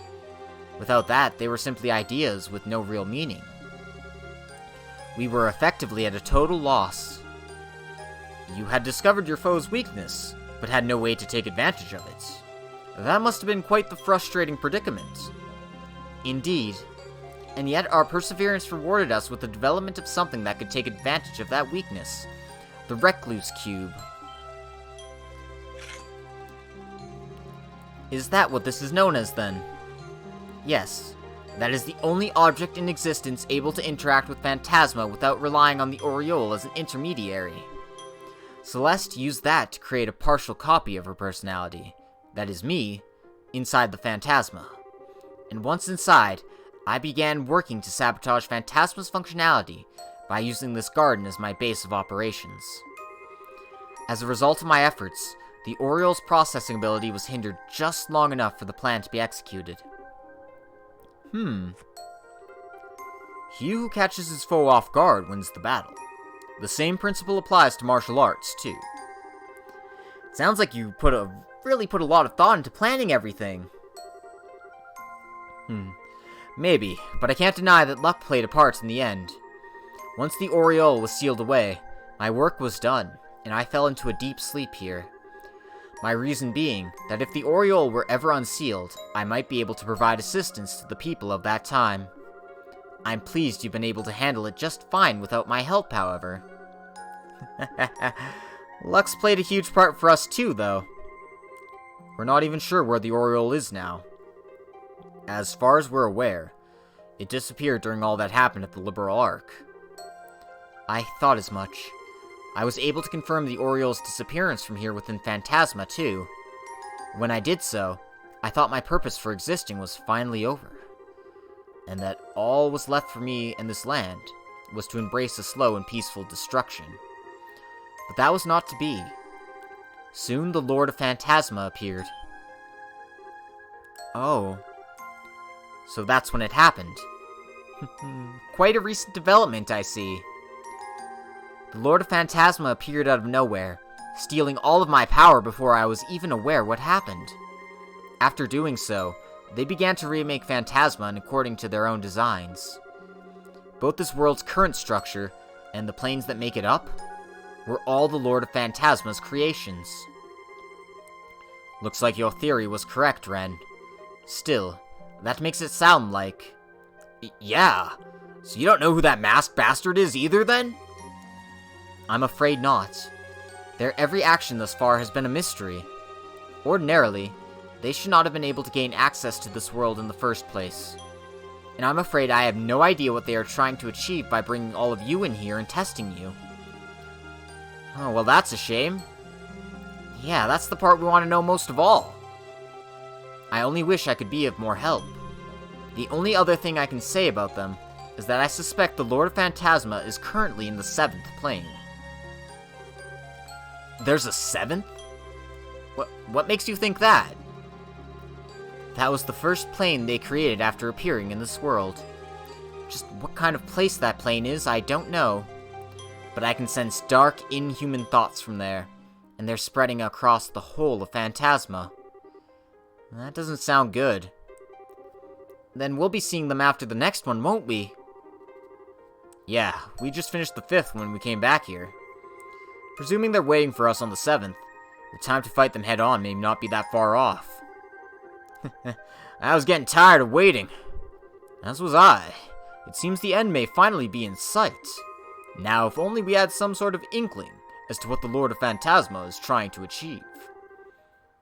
Actually, I just might. Nice of you to show up, Kevin. Kevin? You're up! It's good to see you again, Father. You too. Wasn't expecting you, of all people, to get an invitation here. Or you, for that matter, little lady. I'm sure you weren't. I've got something I want to ask you, but I suppose that can wait until later. For sure. Are you sure you're feeling alright? Right as rain. I'm feeling just great. All that sleep must have done me a lot of good. And I see you guys made a whole lot of progress while I was out cold, too. Yeah. Hey, I'm Kevin Graham. Or maybe I don't need to introduce myself, since you seem to know a thing or two about everyone who's come in here so far. True. I was able to tell what was happening at the Liberal Arc from the garden. And out of all the people here, you are the one closest to the truth of what is happening here. Am I wrong? What? No, I don't think you are. I can't pretend to be much of an expert on what Phantasma itself is, but I've got a pretty good idea as to who it is responsible for all of this. I can only think of one person twisted enough to put us through all we've been through. Wait, is it someone you know? Heh, yeah, you could say that. The short version is, they're a real piece of work. Cunning, arrogant, cold-hearted son of a bitch, who doesn't even see people as people. That about sums up what we're dealing with. Sounds like a real awful guy. And who, may I ask, is it that you're talking about? Well, about that. Would you be willing to wait just a bit longer for the answer to that one? I'm pretty sure I'm right, but I'm still missing one last thing that'll let me be completely certain. And I think we'll find out just what that is on the 6th plane. Ah, and here I thought we were finally going to get an answer. Is there a reason you can't share your theory as is? Yeah, I realize I'm asking a lot after we've come so far. But I promise that as soon as I know for sure, I'll talk. I swear on the goddess's name, and on the church's emblem. Well, I don't see any reason to say no. Likewise, he's clearly got his reasons. It's not often you ask us for favors, so I can let it slide. No problem here. If he says wait, I'll wait. I feel as though we can trust your judgment, Kevin, so I have no objections either. Me neither. I don't really care as long as I get to have my fun. I believe we're all in agreement then. Yup, consider this one settled. Thank you. Thanks, guys. Anyway, now that I'm up, I'm also down to take lead again. And I'd appreciate it if you back me up. No problem. Seems like you're all ready to move on. While you're advancing through the 6th plane, I'll do all that I can on my end to find out more about the 7th. Of course, if you need my support, I'll be happy to provide it through the cube and the monuments as I always have. Now that you mention it, we haven't really thanked you for all the help you've given us since we got here, have we? Thanks, Celeste. We couldn't have done this without you. We truly are in your debt. Please, think nothing of it. I am but a shadow, placed here with a duty to fulfill. I believe helping you to be part of that duty. If I may, allow me to help you however I can. Will do. Sorry for worrying you too, Rias. But I'm just fine now. So please, just leave everything to me. I'm begging you. Only if you promise me one thing. What is it? I won't make you promise not to put yourself into danger, or to overdo it. But don't do anything that would make Rufina sad. You really know how to hit a guy where it hurts, don't you? So, will you promise? Yeah, I promise. I swear on her name, I won't.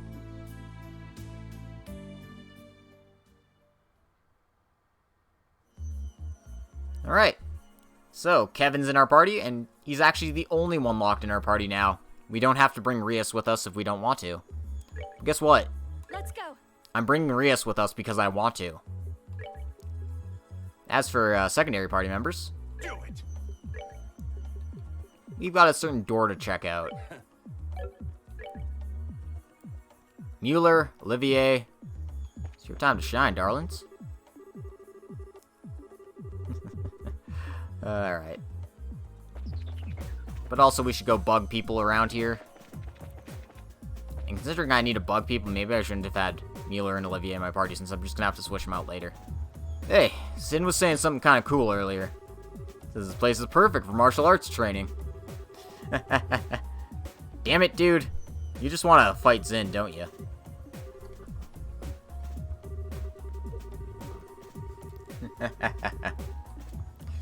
Yeah, I bet Kevin knows who's really behind all this. Whoever it is, it's a real asshole, that's for sure.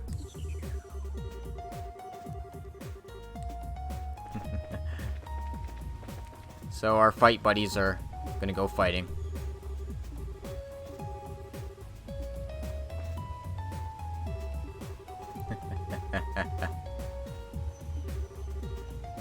Come on, Estelle. I'm indestructible.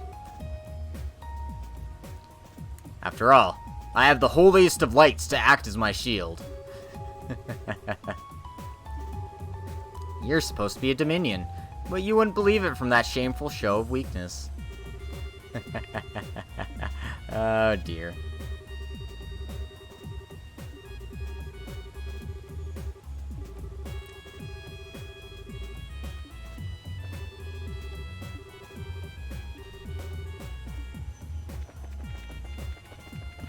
So yeah, hopefully Kevin won't, you know, push himself to his limits again. We can only hope. But you never know with him.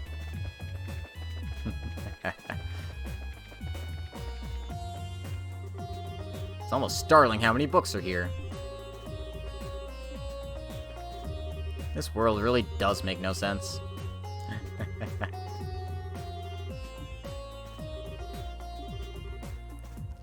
Eventually, once we get through all the planes, after all, this is a video game, and we need to go through the entire dungeon in order to go home.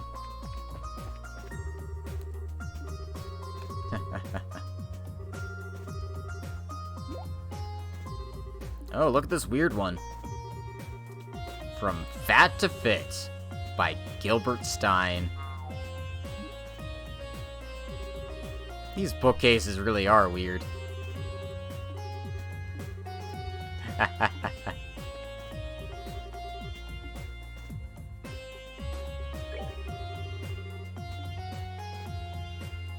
Do we? Yep, we're doing it. We're doing it. Well, this guy's, dedicated. Yeah, let's go with that. Achievement unlocked. Please erase my memories. Yep. Also, you get the entirety of the Doll Knight series here.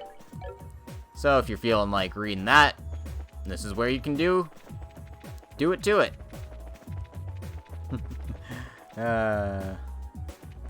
Alrighty then.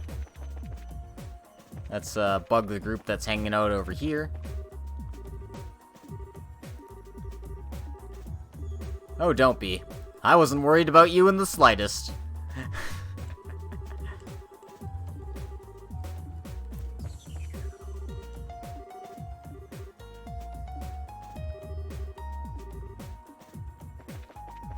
So, it seems like Julia's pretty content with the situation, all things considered.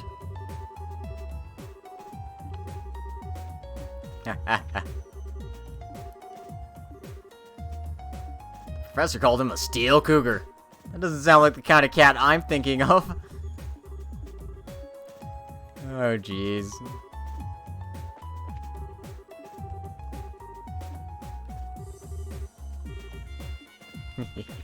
Oh, dear. At least they have their priorities straight, right? Alright, so I'm gonna switch out Olivier and Mueller. Actually, and Rias, because we can take her out too, so. This ought to perk you up. Understood. Together now. And we'll see what they have to say when we go bug them about stuff.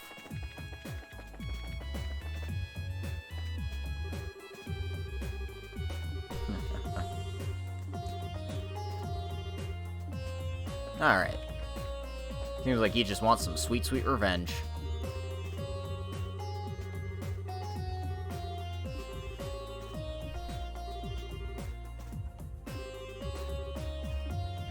And Olivier's like, I understand, dude. I've been keeping it a secret for a long time. So, you know, takes you a while, that's fine. Just, you know, come out with it eventually, dude.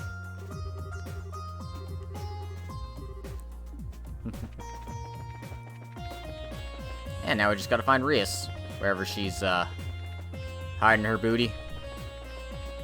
Where are you hiding? Oh, she's hiding over here. I fully expect you to keep your promise with me, however. If you dare break it, you're going without food for a week.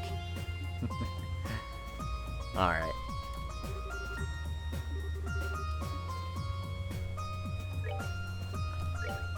I am ready. Your aid, please. Alright.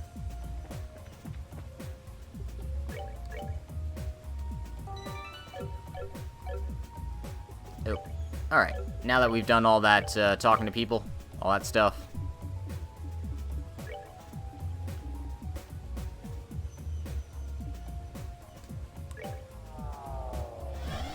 Let's go ahead and check out store door number 8.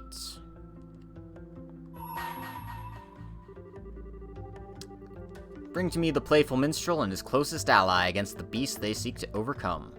Only then shall the door open.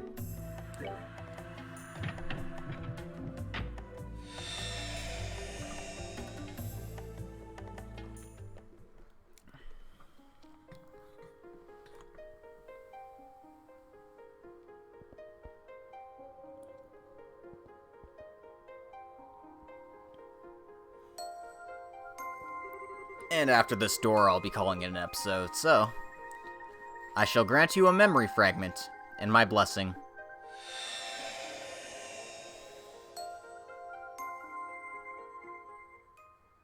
We finally get to see what these two have been up to. 1 month after the collapse of the Liber Arc. The banquet to celebrate the crisis's successful resolution was over, with Estelle and her friends having largely left the capital to go elsewhere. One of them, however, Prince Olivert Rise Arnor, sat rather comfortably in the ambassador's office in Gransel's Erebonian embassy, his work in the country not quite settled. I can't believe that you... I mean, my deepest apologies for not noticing that you were His Highness Prince Olivert sooner.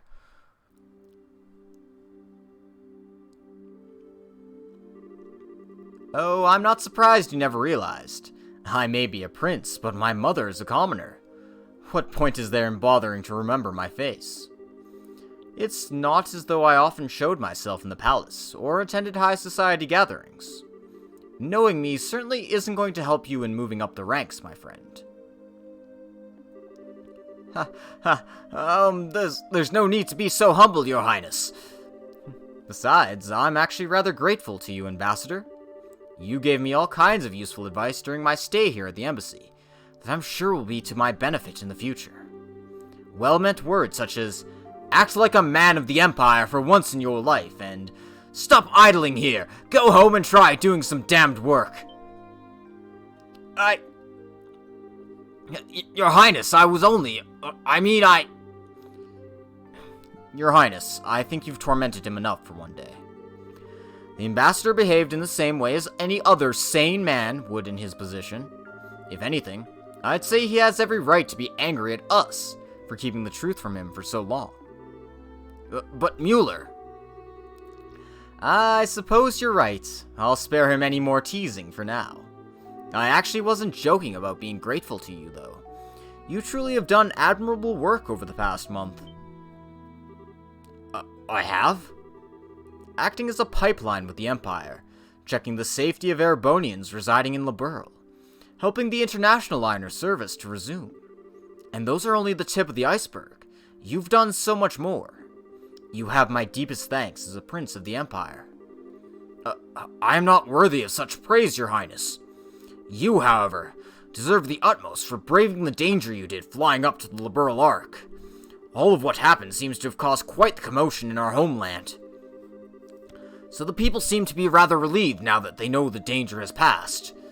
It's all thanks to your courage that they were able to rest easy. Oh, there's no point in flattering me, Ambassador. I just did what I could. Nothing more, nothing less. And I couldn't have done anything alone. All I was able to accomplish was thanks to the help of those around me. I'm fairly removed from the stereotype of Erebonians as stern, strong, and self-sufficient, if I do say so myself. As rude as it may be to agree, perhaps you're correct. And yet I believe your willingness to be flexible most definitely helped rather than hindered you here. I believe people like you are exactly what the Empire is going to need in the future. Regardless of how I might feel about His Excellency the Chancellor's approach.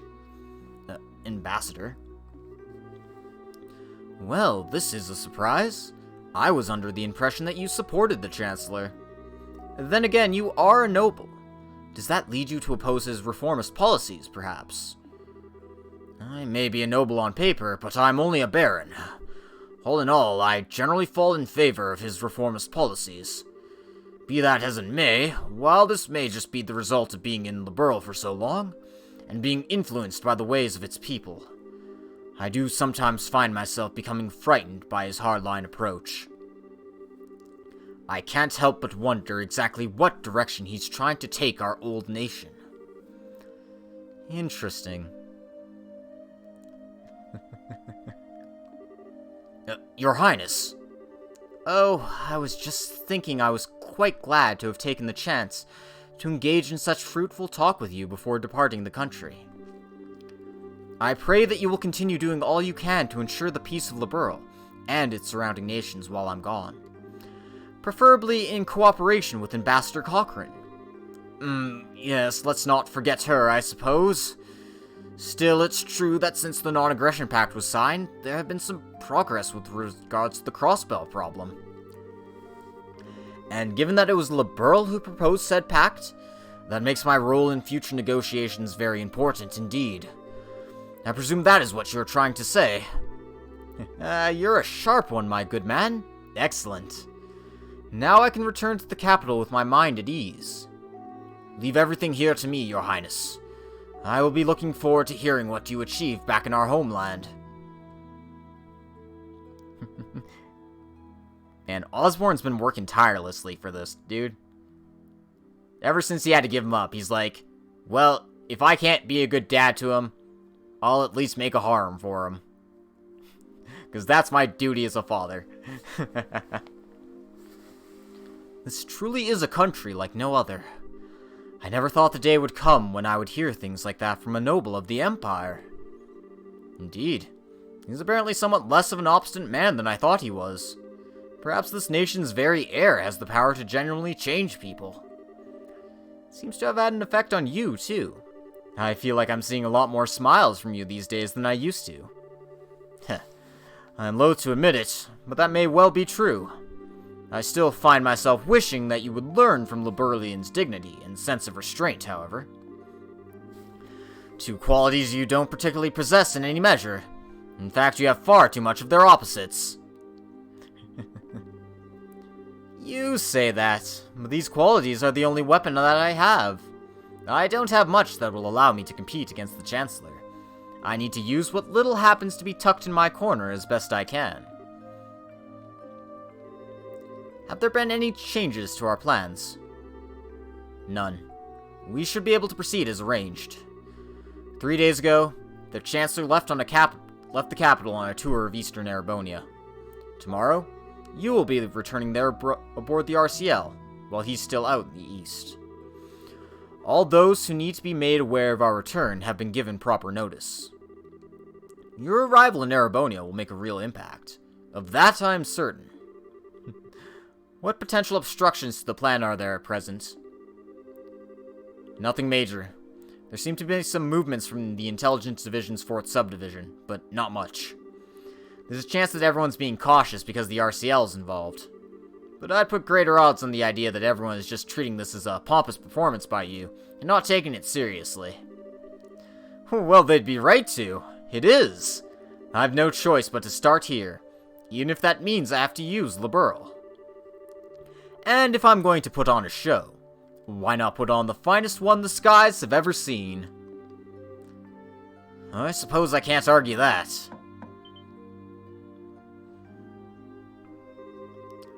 I'm sorry to trouble you at this late hour, Your Highness. A message has arrived from you from Heimdall. What would you have me do? Really? Alright, come in. Pardon me. Oh shit, it's Lecter. Well, if it isn't Lecter. I was wondering where you'd been. I hadn't seen you all day. I've been exceptionally busy with work since this morning, I'm afraid. I'd hoped to be able to come to see you earlier since you'll all be leaving tomorrow. I'm terribly sorry for not being able to. Oh, never mind that. If that work of yours is done now, we three could always enjoy some sensual quality time together for the remainder of the night. So, what was the message from the Capital, Secretary? They've acknowledged receipt of His Highness's message. However, they didn't anticipate that you may be able to arrive all the way from Gransel in less than half a day. As such, they're currently in a minor panic trying to ensure everything be ready for the ceremony tomorrow. That doesn't come as a surprise. There's nothing like the RCL when it comes to speed at home. Oh, how cruel you both are for so deftly ignoring my proposal. Although it sounds as though the stage will be set in time. Now I need to decide on an outfit that will leave everyone's jaws on the floor to sweeten my arrival. Perhaps a glistening coat and white loincloth will do the trick. That'd make for a grand impact, alright. I almost wish I could go along and see it myself. Please don't encourage him. You show remarkable promise for someone so young. What do you say to coming back on the RCL with me? I'd welcome your company. Your work here in Liberl is just about done as it is, isn't it? Your offer's certainly tempting, but I'm afraid I have another job to take care of soon. The thought is appreciated, of course. Really? Well, that is a shame. Good luck with that next job of yours. Thank you. Well, if you'll excuse me. Oh, Lecter, you piece of shit. So, that is Second Secretary Lecter Arundel? Is it safe to assume he's one of the Chancellors? Almost definitely, yes. He came through Hawking Gate on foot, and took up his new position at the embassy a month ago. And right around the same time we headed to the Liber Arc aboard the RCL at that. There's no way that could possibly be coincidence. No, it couldn't. The most likely possibility seems to be that he's part of the intelligence division. Are you sure not doing anything regarding him all this time was a good idea? Oh, absolutely. We needed some way to find out what the Chancellor was up to after all. We'll probably get some kind of reaction from the Chancellor through his reports at some point. Probably in about 2 weeks when the Chancellor's tour is finished. You'd planned that far ahead all along, had you? Well, in that case, I'll be sure that we're ready. I'll be counting on you, love. Oh. Something the matter? Not really. It's just that the moon has come out. And what a beautiful full moon it is.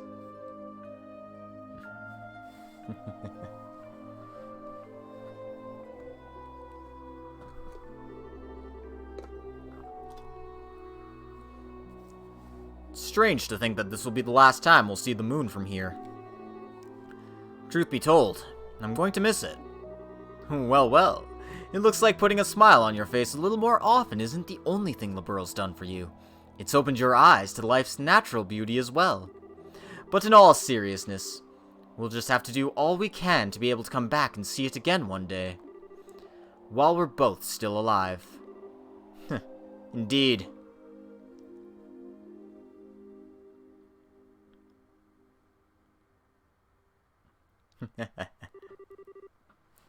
I guess it would be 14, technically. Yeah. 13 and a half, 14, something like that. The next morning.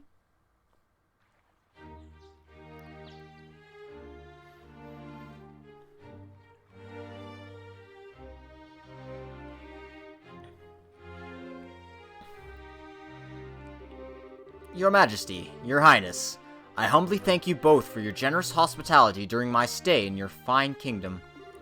You were even gracious enough to humor my brazen request of escorting me back to Heimdall aboard the RCL. This debt I owe you will be repaid many times over in the future. Rest assured of that. Oh, you don't need to think of this as anything we went out of our way for. Escorting an honored state guest back home is a matter of course. Particularly, a guest to whom we owe a great debt of gratitude. If you ever have the opportunity, please do come back to Liberl again in the future. I imagine Estelle and Joshua will be back by then too. So we'll all be able to give you a nice warm welcome.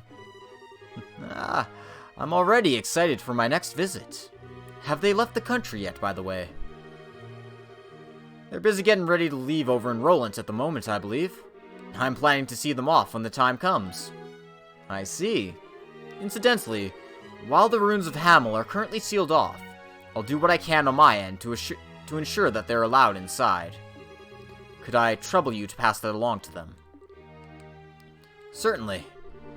Thank you very much, Your Highness. Oh, think nothing of it. It's the least I could do after all they've done for me. I owe you a great deal too, Cassius.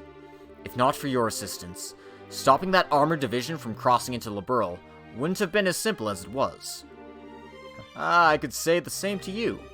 Still, as I'm sure you're aware, the outcome will have well been in the realm of possibility for the Chancellor. I doubt he was even surprised by the incident. Really? Most likely not. Erebonia had not anything to gain using that situation to occupy Liberl. Certainly not to the extent that it would be worth going out of the way to develop inefficient steam tanks. The only reason I can see for him doing what he did was as a show of power to surrounding nations. A statement that even without orbital power, Erebonia's army could still act. I indeed suspect that that was his true aim all along. Goodness. So you did notice. The orbital shutdown phenomenon was a complete unknown to the rest of the continent. Perhaps it might never occur again, but there's always the chance it might, whether it's here or somewhere else entirely. I hear the Empire only built a relatively small number of these tanks at all. Certainly not enough to launch a full-scale invasion. By the sounds of it, they were just put together in Reinford's factory, using parts intended for standard orbital tanks. But as it stands, the know-how to put together tanks like that only exists in the Empire. And in these unpredictable times, no other nation has the time or resources to try and develop extremely inefficient steam-powered weaponry. In a sense, because of what just happened, the Imperial Army's effect as a deterrent is even greater than ever. He is using war as a diplomatic tool, and very effectively at that. None of this had even occurred to me. I have a long way to go before I'm fit to be the ruler of this country. Don't beat yourself up too much about it. He's no ordinary foe to even the most hardened veterans. The Chancellor always seems to be thinking several steps ahead of the rest of the world. It's impressive, no matter what we may think of his actual ideas. I'm quite the reckless fool to be trying to challenge him if I do say so myself. Don't be silly, Your Highness. How you can say that with a smile on your face is utterly beyond me. You should focus yourself on building yourself a strong foothold to begin with. I do hope you'll be careful. No matter what may occur, be sure not to lose sight of exactly where you stand. Of course not, Your Majesty. If I were to go and bring shame upon myself now, I'd be wasting all the effort involved in escorting me back home. I'll be sure to take what you have said to heart. Excuse me, Your Majesty. Hilda? Whatever is the matter?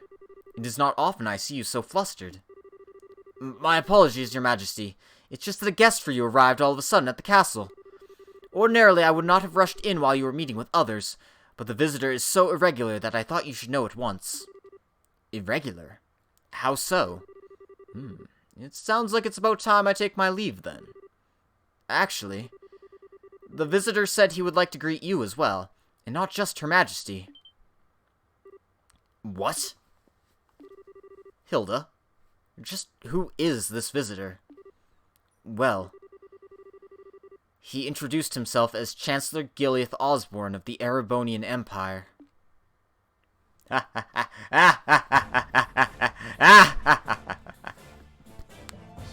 Sorry. So, this is the first time we're meeting him. Say hello to Chancellor Gileath Osborne, everyone. It is an honor to be granted a personal audience.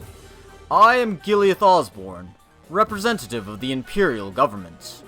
My apologies for the abrupt intrusion. So you are Chancellor Osborne. And it is a pleasure to see you again as well, Your Highness. It's been a year since we last met, has it not? I hope these passing months have seen you well. Yes, a year sounds about right. Still, while I hope you'll forgive me for asking, just what did prompt someone of your stature to appear at the castle without warning? I'd very much like to hear your side of the story. My apologies, Your Highness. You see, these past few days I've been touring Eastern Erebonia on routine inspections. It's been going very smoothly, more so than I had initially anticipated. I had enough free time in my schedule to pay a cordial visit. Oh my, is that so? Naturally, I would have preferred to come here while the crisis was still unfolding, like you yourself did, Your Highness. Unfortunately, the confusion in southern Erebonia was simply too pressing a matter, and I had no choice but to deal with that first. This was the first chance that presented itself to come here and meet directly with Her Majesty, so I acted with the utmost expediency. I hope you'll forgive my lack of proper decorum in failing to give advance notice of my arrival. That does make sense, at least. Regardless, please don't concern yourself with me. No doubt you wish to offer your greetings to Her Majesty. My thanks, Your Highness. Oh, man. Well then. Allow me to extend my most heartfelt greetings to both of you, Queen Alicia and Princess Claudia. It's abundantly clear that the crisis that unfolded here has been quite the ordeal for yourselves and your nation's people. You have my deepest sympathies for the hardships you have endured, as well as my commendation for bringing the situation under control. I thank you for your kind words, Your Excellency. If anything, we should be apologizing for you, for the fact that the southern side of your nation was caught up in what should have been our problem. We should be the ones going to you, rather than having you trouble yourself to come all the way to Liberl. I beg you to accept our apologies together, with my deepest thanks for coming here today. I would never ask for apologies. I heard what happened was the work of a shadowy organization, stirring up trouble within your borders. While I meant well by sending a military force to aid you, I wouldn't have done something so careless had I known the truth of the matter. My actions were rash, foolish even, and I was rightfully reprimanded by His Imperial Majesty for them.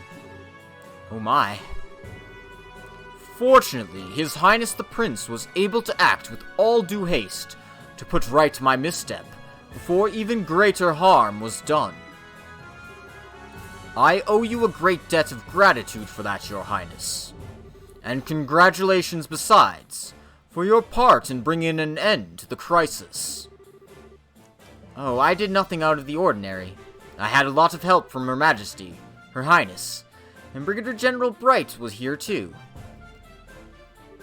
Bright, you say? It's a pleasure to meet you, Your Excellency. I am Cassius Bright, a Brigadier General in the Liberlian Royal Army. Ha! The pleasure is all mine, I assure you. Your name is rather well known, even in the Empire. Not as much as yours is known here in Liberl, I would imagine. It's an honor to be able to speak with you in person. It's certainly a surprise to be able to, though. Coming here on a whim can't have been easy for a man as busy as yourself. It sounds as though I may have underestimated just how capable you truly are. Not at all. I was greatly impressed to see the Royal Army's effectiveness in dealing with the tumult here. Your forces have proven powerful, yet flexible, capable of dealing with emergencies ably and decisively. I might go so far as to say it embodies an ideal that the Imperial Army with its swollen ranks could never hope to realize. You flatter us, Your Excellency. For your part, I hear you were responsible for the establishment of the Imperial Army's famed intelligence division. Our army is in desperate need of a new one of its own, so I find myself quite envious. It almost sounds as though the two of us want what the other has. So it does. May I ask, Your Excellency, what you'll be doing now? For my part, I'm intending to leave Liberl today, so I'm afraid I won't be around much longer. Yes, so I've been told. I believe you're intending to make your grand arrival in Heimdall aboard the famous RCL. I'm impressed you're already aware. I almost wish I could return to Erebonia on board it alongside you. But alas, I'm afraid I have other business demanding my attention after I'm finished here. I'll be leaving Liberl separately this afternoon. That's a shame. I would very much have liked to invite you to this evening's banquet. Oh please, you need not go to such troubles on my account. I feel as though I've put you out enough showing up unannounced as I did, to say nothing of dining with such esteemed company. Still, I do have some time before the airship I'll be leaving on is due to depart. That being the case, might I ask for a little of your time, Your Highness? I have a few things I would like to discuss with you personally. Heh. Very well. I have some matters I would actually like to discuss personally with you as well. What a fortuitous coincidence. Allow me to have a room arranged for the two of you to have your discussion then. Hilda, if you would. Certainly, Your Majesty. Oh god, this is horrible on my voice.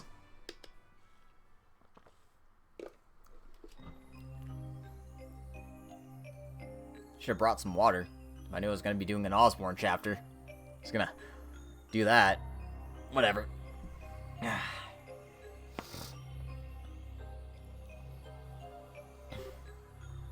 Ah. It's obvious that Her Majesty is quite a tea fancier, if this blend is anything to go by. The fragrance, the temperature, the taste. I'd be hard-pressed to find fault with any of it. I've always been more of a coffee man myself, but I have no doubt that I'd be content with a cup of this at my desk each morning. As much as I agree with you, I don't believe we're here to talk about beverages. So, shall we get right to the point? What did you want to discuss with me? Ah, I see your sojourn in Liberl has proven most fruitful. Pardon? When we last spoke, you struck me as a bright, flexible young man. And no doubt you still are. But now I see in you a resilient inner strength, girding those aspects. I'm sure His Majesty will be most delighted with your personal development. Meanwhile, I see you're the same fearless man I've always known you to be. More so, even. That crushing aura about you has seemed to only grown with time. It's as if you feed on the resentment of those who live in the territories you annex. Ah, such harsh words, Your Highness. Personally, I prefer the term political unification. Annex can carry such negative connotations, you know. Since the end of the 100 Days' War, our army hasn't committed a single act of aggression. All our unifications have been entirely peaceful. Oh, you're quite right about that. On the surface. Oh. It's amazing how similar the annexation process is every single time it happens. It starts with a small nation or independent state with an array of problems beyond repair. Those problems start to worsen, after which Jaegers and other dangerous elements enter, plunging public order to an all-time low. Desperate for a solution, the local government requests the help of the Imperial Army. Before they know it, they're part of the Empire. Well, it's not as though I can deny what you're saying. Each instance does share certain commonalities. Still, it's to be expected. An inevitable consequence of the age of unchecked growth and progress in which we live. The Imperial Army is simply acting in the Empire's best interests, helping to stabilize our neighbors, for the good of the Empire. And it's understandable that they would. I do find myself rather curious why Intelligence Division members are going to such nations with such peculiar frequency. Well, before the problems I described worsen, no less. I won't press as to where you came by such information, as curious as I am. But I will say this. At its most basic level, these actions are about risk management. It's because we've been acting to minimize such risks beforehand that the army has been able to successfully quell each problem in turn. With the small price of earning the disdain of the people in those nations, and an increased risk of terrorism in exchange. To tell you the truth, I'm rather astounded that you had the courage to come here to Liberl on your own to begin with. After all, you've earned yourself the biggest target for terrorists in all of Erebonia. Ah, your concern is touching, Your Highness. I would ask that you not trouble yourself with my safety. I employed some very skilled subordinates, tasked primarily with eliminating the risk of terrorist attacks against me. Really now? That Lecter is one of those, I assume. Ah, a rather peculiar fellow, isn't he? But a very useful one all the same. Working out the scheduling for this trip, and taking all the necessary precaution to ward off terrorist threats were both his doing. And thanks to his commendable efforts, I can depart for Crossbell free from worries as soon as I've finished my business here. Crossbell? Are you surprised? I will be participating in a top-secret discussion with a representative of the Crossbell government. Recently, a large amount of money has been flowing into the country through Republican channels, putting our allies on the defensive. I'd always meant to visit at some point, and this seemed the perfect opportunity. Are you out of your mind? Crossbell is full of enemies, and different factions at each other's throats. I hear it's now even a hotbed for terrorists and criminal organizations because of its position as a buffer state. Does that really sound like a place the Erebonian Chancellor should be visiting, even on an unofficial visit? I'm surprised to hear you advocating caution in the face of potential danger, Your Highness. After all, it was you who flew onto an ancient city, at great risk to your own safety, and returned unharmed after surveying it. Compared to such rousing risk-taking, my visit to Crossbell will be child's play. As I'm sure you're aware, you're regarded as something of a hero back in Erebonia now. Ah, to see a hero make a grand return befitting his newly minted legend, and aboard the famous RCL no less. Naturally, our hero has also taken the time to ensure that every well-known newspaper and magazine are aware of his homecoming too. Oh, I have no doubts that your triumphant arrival will be every bit as glorious as it is played out in your imaginings, Your Highness. Ah, do be sure to capitalize on this chance as best you can to build yourself a firm foothold. I expect great things from you after all. So yeah, that little tete-a-tete shows us just how far Osborne is looking ahead. He is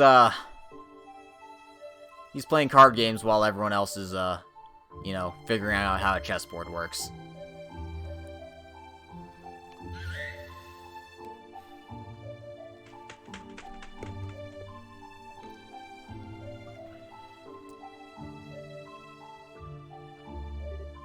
Scree! Hey, buddy. You haven't changed a bit, huh? Scree. Really? Sounds like a ton's happened, huh? But it's nice to see you and your master are doing alright. Lecter.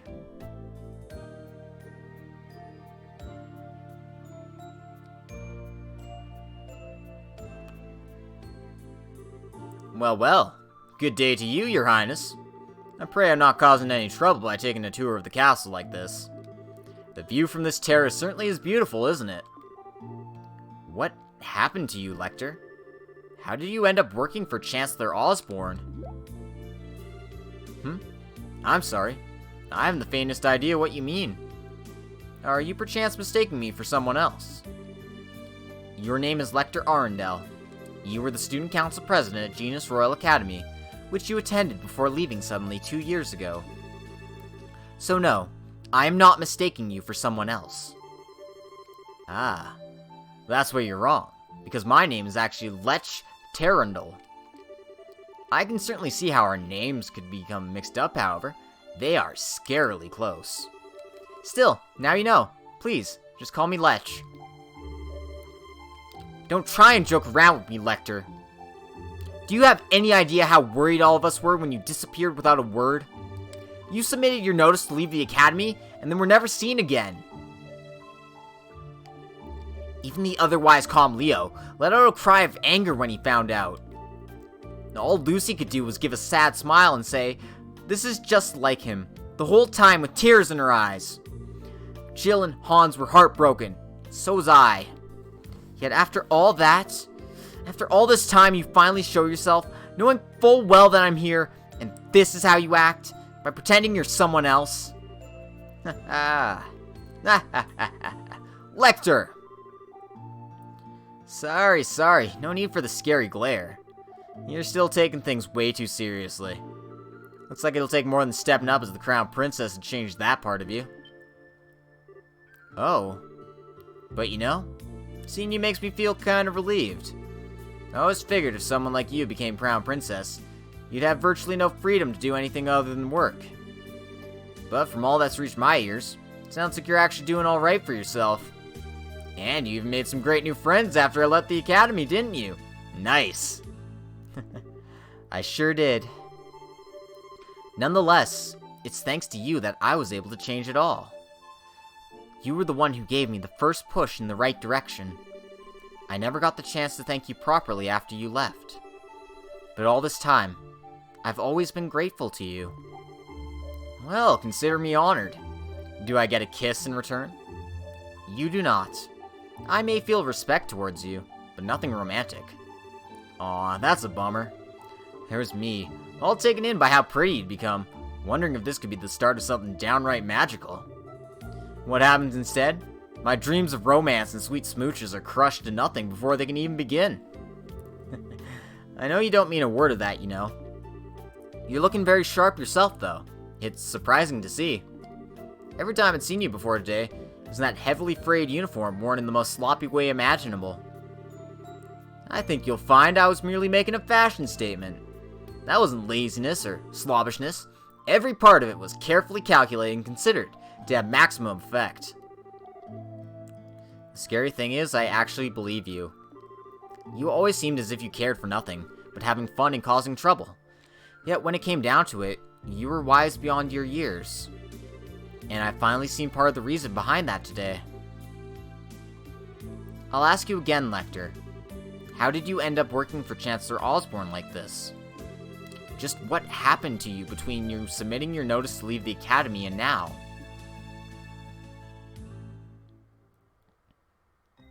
Who knows? We're going back to Osborne and Olivert now. Do you now? I have to admit, I never imagined that would be the case. On the contrary, I was expecting you to tell me to back off. Oh, Adios forbid! What reason would I have to suggest such a thing? After all, at the end of the day, our positions are functionally the same.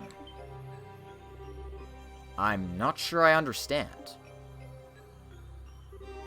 Do you not think so? Personally, I find it difficult to believe that you would not harbor some hatred towards Erebonia as it is today. A grand empire clinging to the glories of a bygone era, ruled by the nobility and shackled by meaningless conventions. Am I wrong? People call me the Blood and Iron Chancellor, as though I hold the whole of Erebonia in the palm of my hand. But in reality, my position is far more tenuous.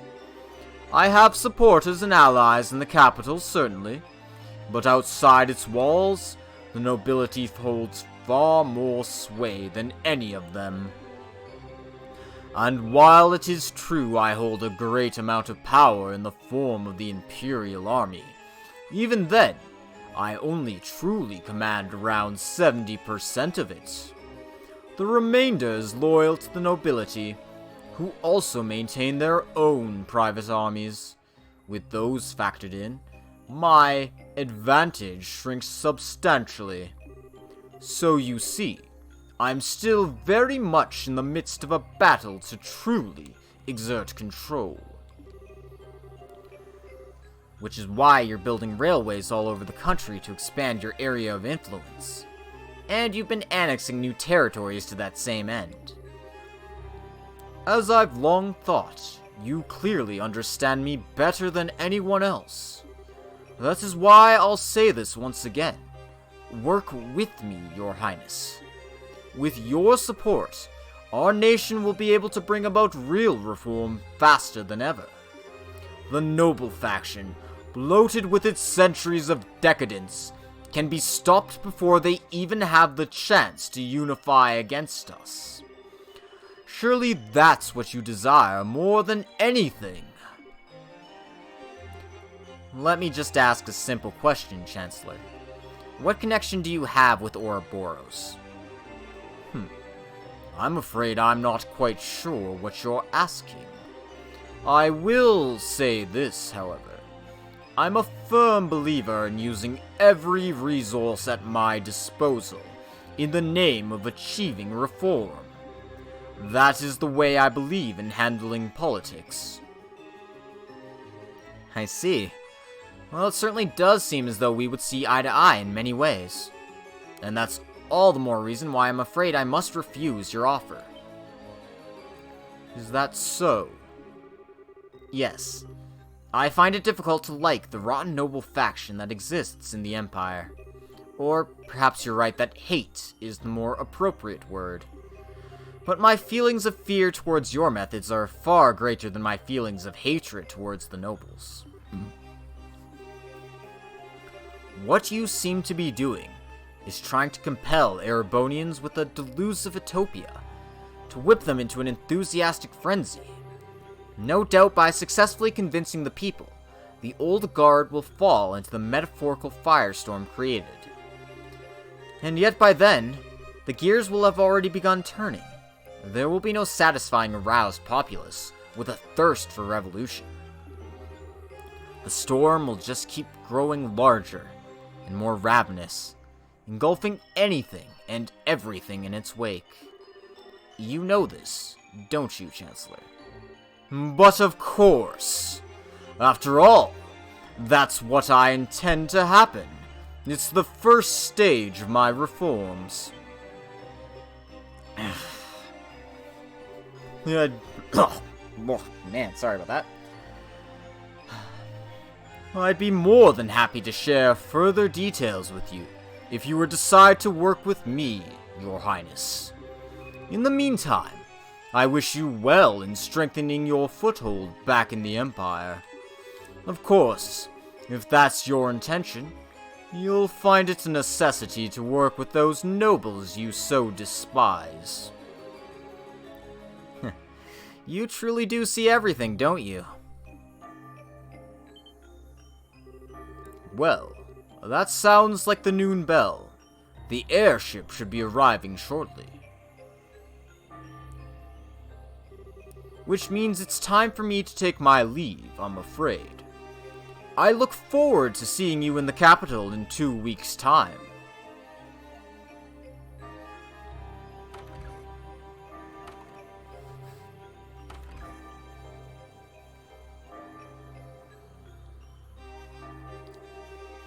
I take it the discussion's over then. What's wrong? You look awfully tired. Oh, nothing.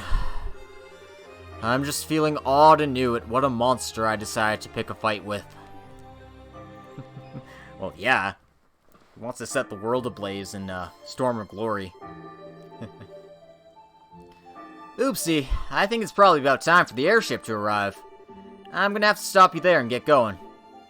What? See ya, Sig.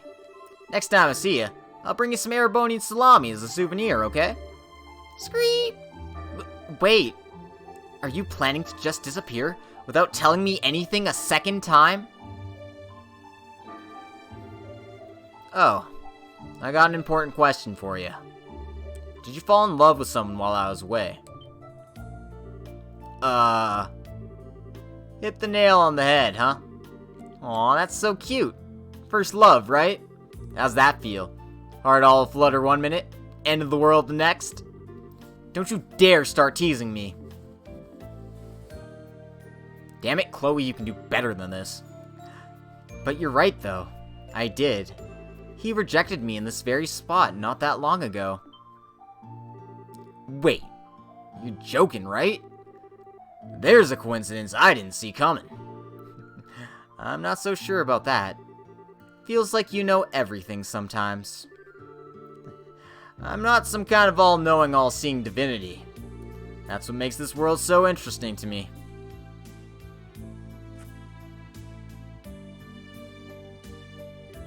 Oh.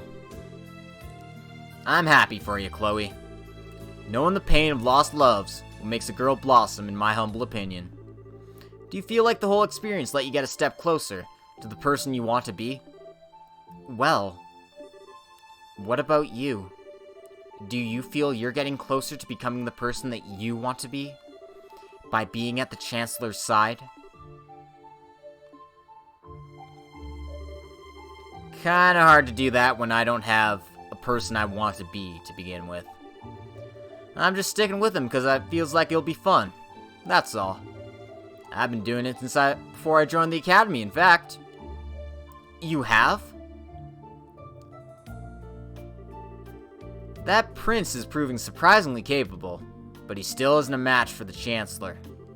Tell him to watch his back, alright? So that doesn't get swallowed up by that monster after he gets tired of dancing.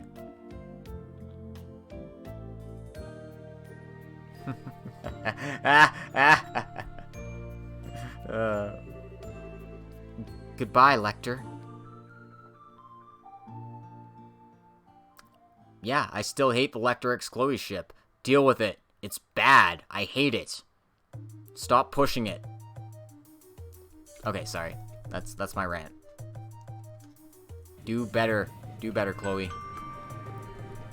Thank you all for waiting. The Calabria International Airliner bound for the Principality of Remiferia will be departing momentarily. Please mind your footing when boarding.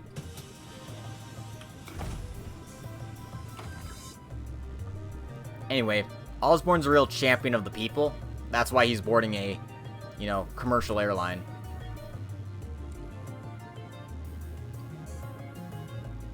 Imagine if, actual politicians just flew coach.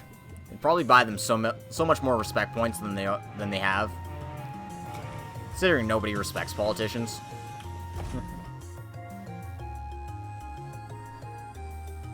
But yeah, I mean, you do little things like this, and you're just, instantly popular with people. Because it's like, oh, shit, he's slumming it up with us. He's one of us. He's a human being. Of course, Osborne's anything but, shh. So that was the Blood and Iron Chancellor. I can't believe he actually went out of his way to use a civilian airship, when he probably has a private one of his own. I'd heard rumors about how out of the ordinary he is, but he lives up to all of them. He keeps me on his toes, to put it playfully enough.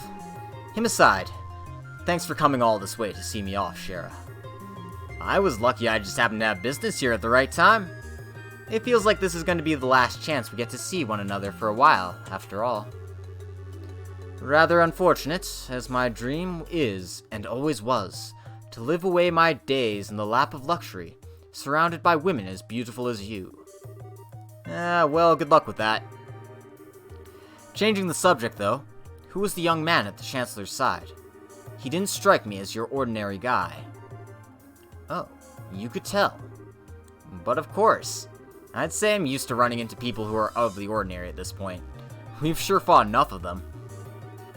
His name's Lecter Arundel. He's the secretary who was sent here by the Imperial government. Apparently, he was the one who planned out all the details of the Chancellor's visit to Liberl. I can't pretend to know much regarding his background, but he's exceptionally skilled at what he does.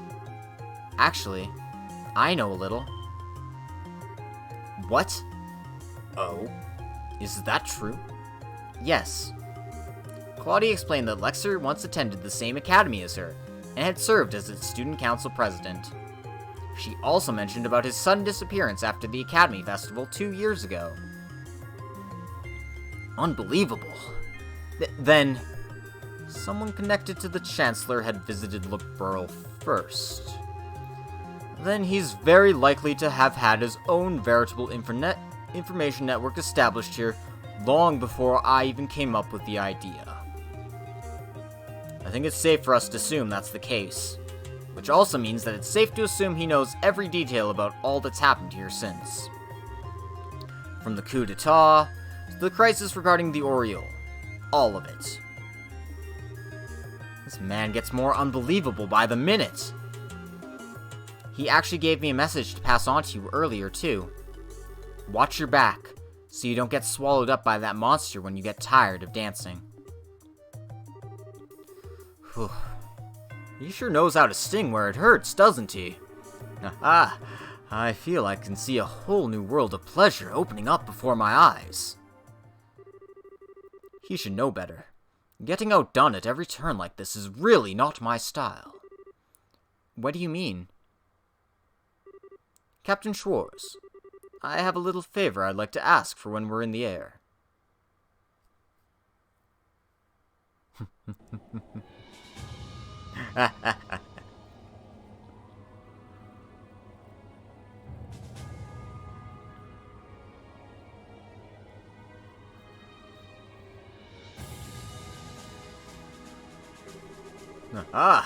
I'm rather impressed with how Prince Olivert has come along. No matter how he chooses to act from here on, he will have his uses, to be certain. You would say that, given that you think of everyone as your pawns. There's me, the prince, that society. Indeed. And I am much the same. We are but pawns on the vast game board that is the Empire, where a thrill like no other will take place. But it's because you too wish to see how that game plays out, that you've chosen to stand with me, is it not? Well, hey, what can I say? Just don't forget that this piece right here might not be loyal forever. And such a betrayal would be perfectly fine by me.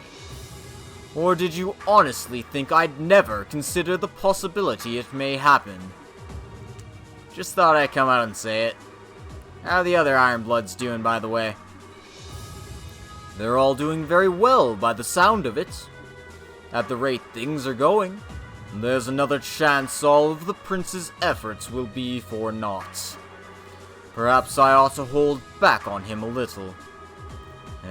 You sure don't pull any punches, do you? You know something? I wouldn't write him off so easily if I were in your shoes. What?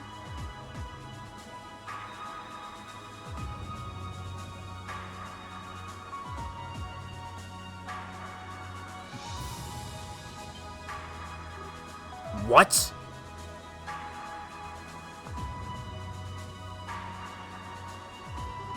Heh.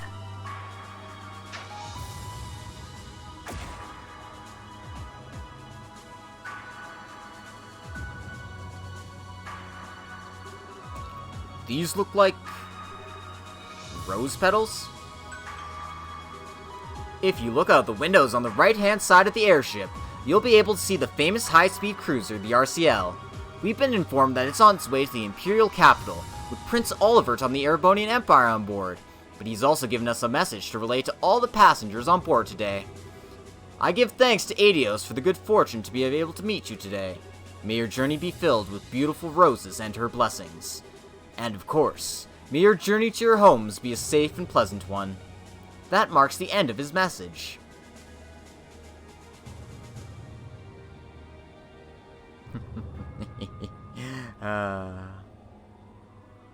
Olivier's declaration of war.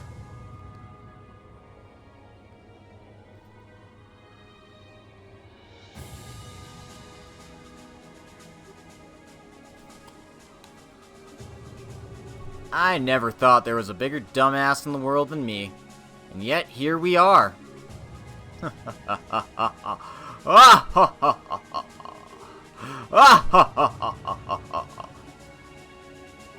Very well, debaucherous prince.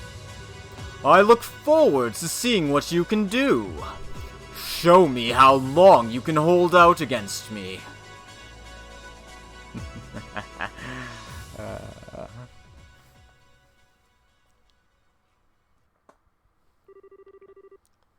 And that was one of my favorite doors in the game. Side story, Return to the Empire finished. And we get the Divine Eye Quartz and 7,000 Mira. Really raking it in. That's for sure. Alright. But, as I said earlier, that marks the end of this episode. I'd like to thank everyone for coming today. I hope you enjoyed this episode of Trails in the Sky the Third, and I hope you'll join me next time as we trudge on through Chapter 6. Find out, hopefully, what the hell the deal is with this place, who's really behind this all, and how the hell did Rufina die? We got lots of questions that need answering. We got lots of doors that need exploring. So, hope you join me next time. Those of you watching on YouTube, make sure you do the needful. Like, comment, and subscribe. And for those of you who came here on Twitch, thank you so much for coming today, and I hope you enjoyed the rest of your evening. This has been Logic Blade, and I'll see you next time.